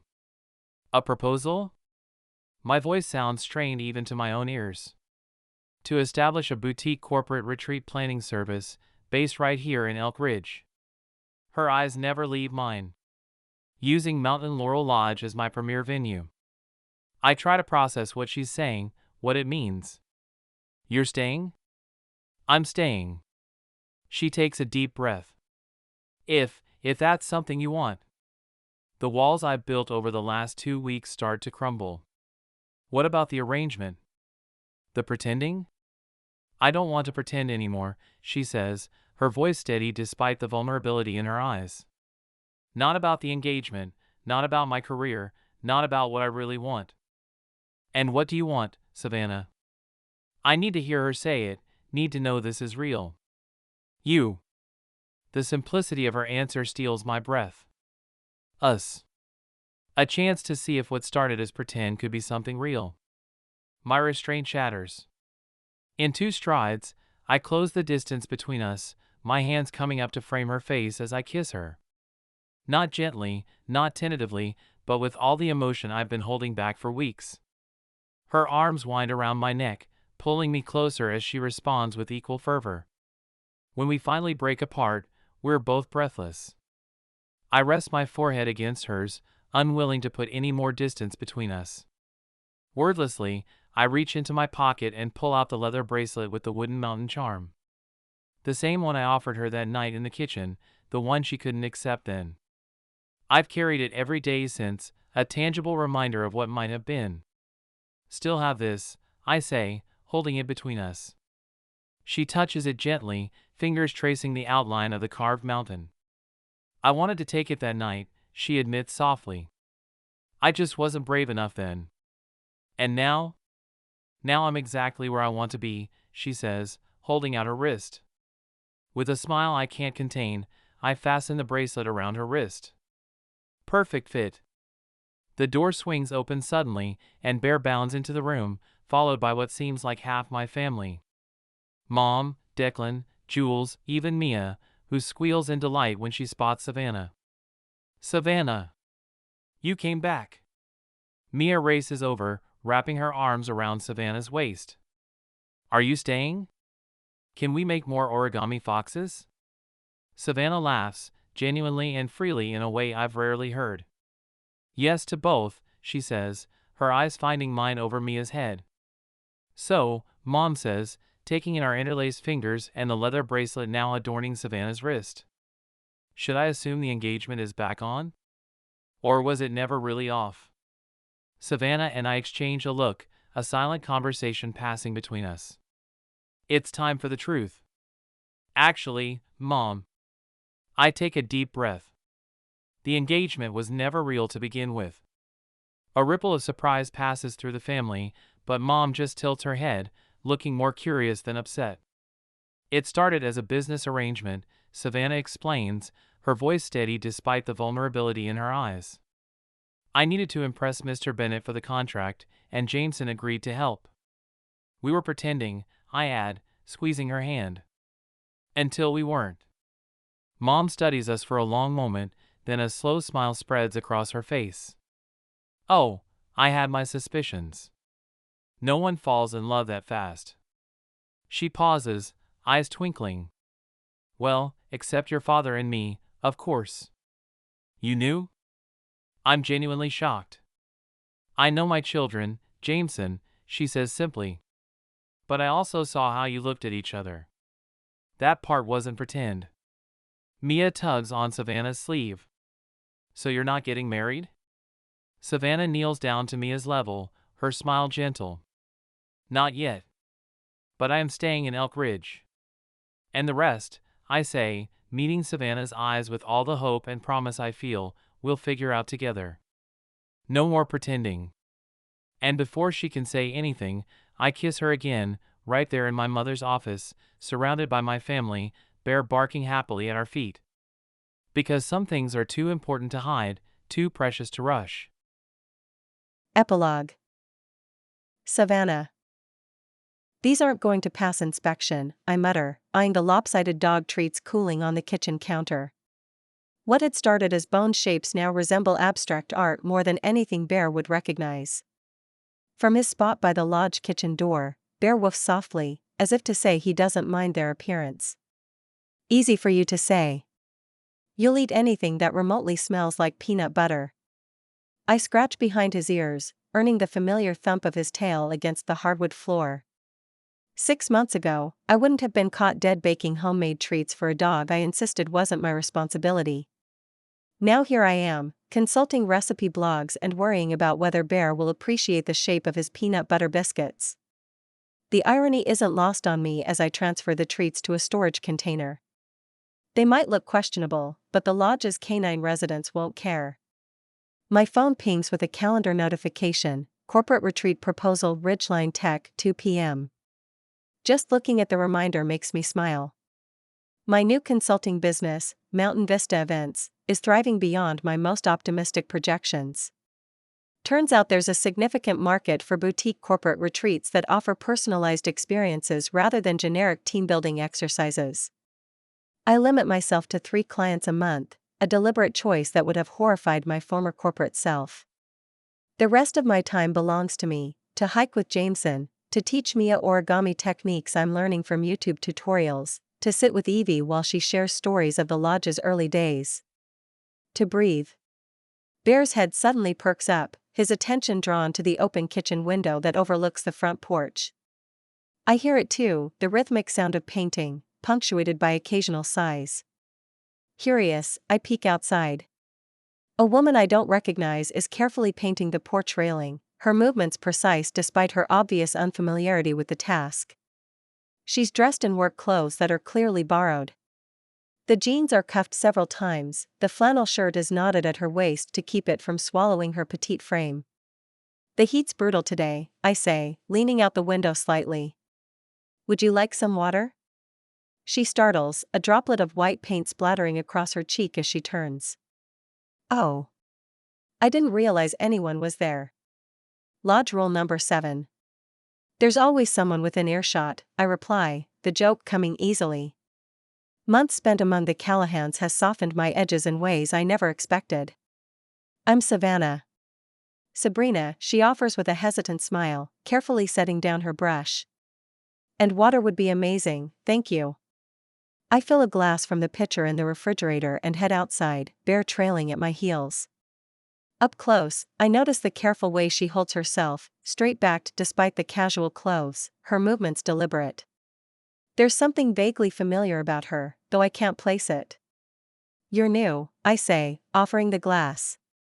Just passing through? Something like that. She accepts the water gratefully, though she eyes Bear with uncertainty. I'm taking a break. From life, I guess you could say. The lodge is good for that, I say, understanding completely. How'd you end up painting the porch? I asked if there were any rooms available, she explains, absently wiping her paint-speckled hand on the borrowed jeans. They're booked solid, but Mrs. Callahan said I could stay in the staff cabin if I didn't mind helping out for a few days. Bear edges closer, his nose twitching with interest. Sabrina tenses slightly. He's friendly, I assure her. Just curious about new people. I'm not really a dog person, she says, the phrase striking a chord of recognition in me. That's what I used to say, I admit with a laugh. Now I bake him treats.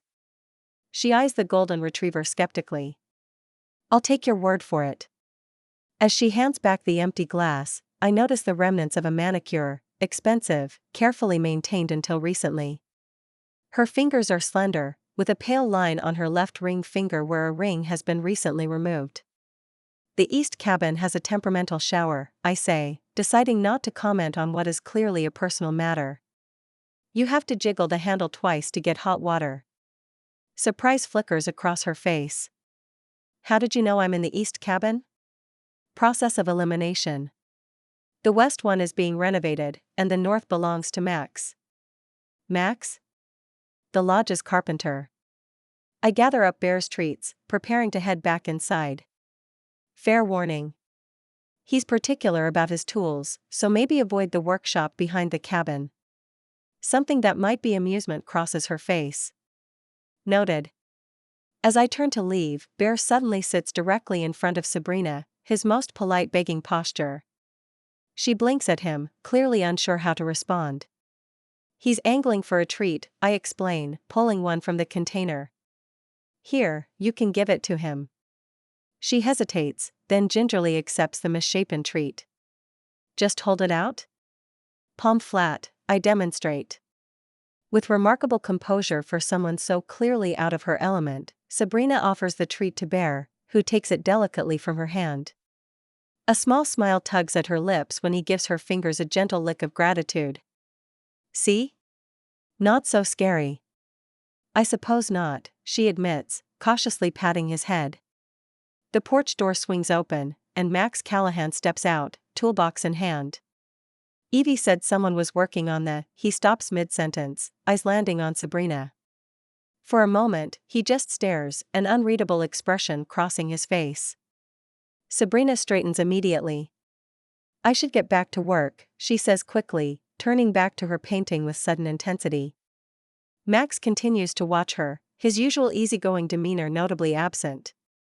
Right, he says finally, before nodding to me and heading toward the workshop. I glance between them, sensing a current I don't understand. But before I can say anything, my phone buzzes with a text from Jameson. Found the perfect spot for dinner tonight. Sunset view. Special occasion. Don't dress up too much.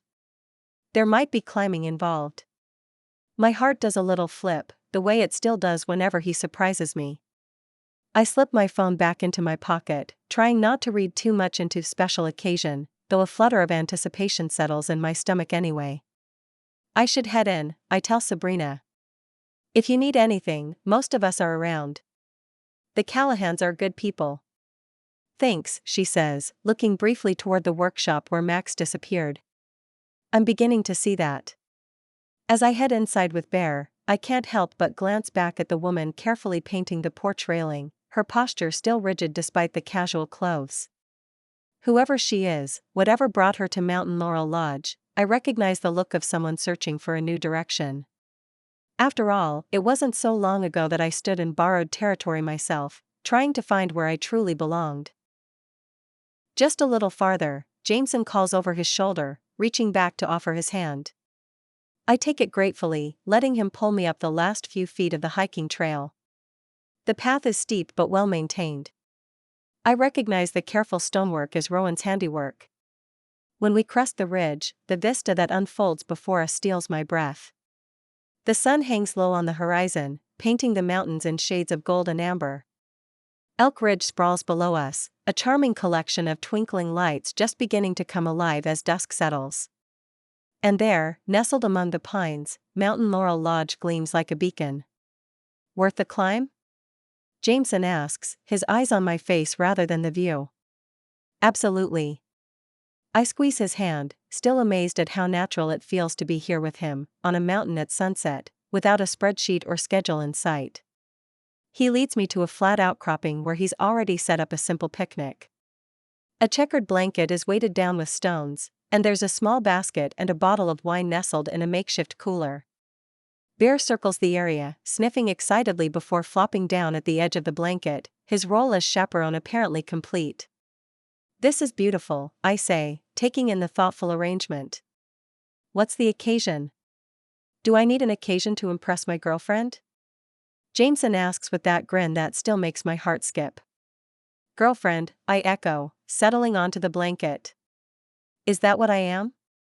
Well, we never did quite figure out the labels, did we? He sits beside me, his shoulder brushing mine. We went from business arrangement to fake fiancés to whatever this is. Whatever this is, I repeat softly. I like it. Me too.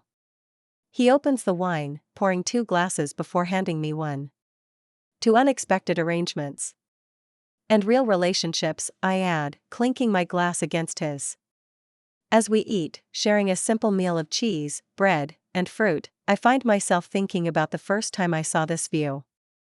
On the lodge's website, planning a corporate retreat that I'd hoped would advance my career. I had no idea it would change my entire life. Penny for your thoughts? Jameson asks, noticing my momentary distraction. I was just thinking about plans, I admit. How mine didn't turn out at all the way I expected. Disappointed? There's a hint of vulnerability in his question that makes me reach for his hand. The opposite, I assure him. For the first time in my life, I'm exactly where I want to be, without a 5-year plan to get somewhere else. The setting sun casts his face in a warm glow as he smiles, relief evident in his eyes. About that. He takes a deep breath. I've been thinking about plans too. Something in his voice makes me pause, a flutter of anticipation stirring in my chest. This spot, he says, gesturing to the outcropping where we sit, is special to me. It's the first place my dad brought me hiking when I was old enough to make the climb. It's where I come when I need to think, when I need perspective. Bear lifts his head suddenly, looking expectantly at Jameson as if on cue. When you left for Denver, he continues, I hiked up here every day, wondering if I'd lost my chance at something real. I kept thinking about what you said. That we were just pretending. That none of it was real. Jameson. But the thing is, he interrupts gently, I was never pretending. Not really. From that first day when you stormed into my life needing a fake fiancé, something about you fit. Like finding a piece of yourself you didn't know was missing. My throat tightens with emotion as he reaches into his pocket. I've been trying to find the perfect moment, the perfect words, he says, pulling out a small wooden box that I immediately recognize as his handiwork. But I realized there's no perfect plan for this. Just the right person and the right feeling. He opens the box, revealing a ring nestled inside. It's a simple, elegant band with a small stone that catches the last rays of sunlight. The stone is mountain laurel jasper, he explains, voice slightly rough with emotion. Found it on the East Trail, where I first realized I was falling for you. Had it set in a ring my grandfather made for my grandmother. Jameson, I whisper, my heart racing. I'm not great with plans like you are, he says, taking the ring from its box.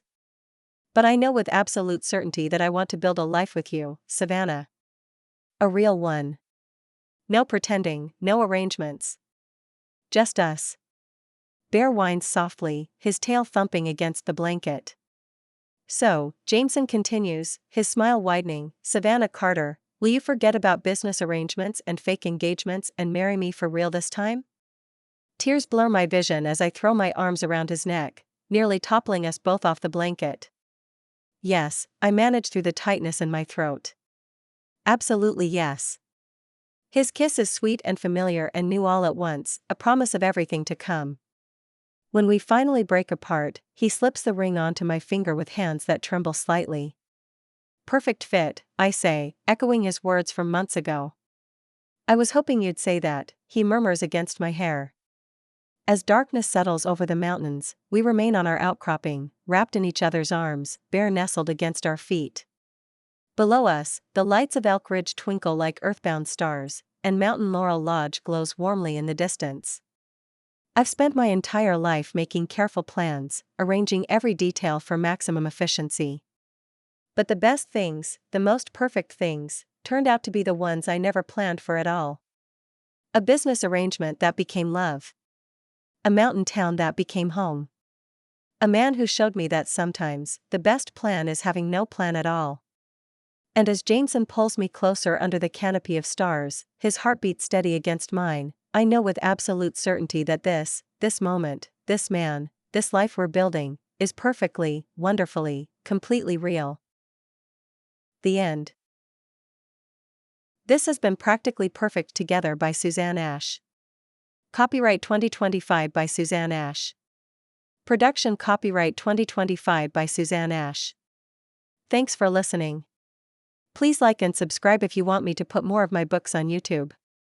Visit my website at www.suzanneash.com for more of my books or find me on Amazon.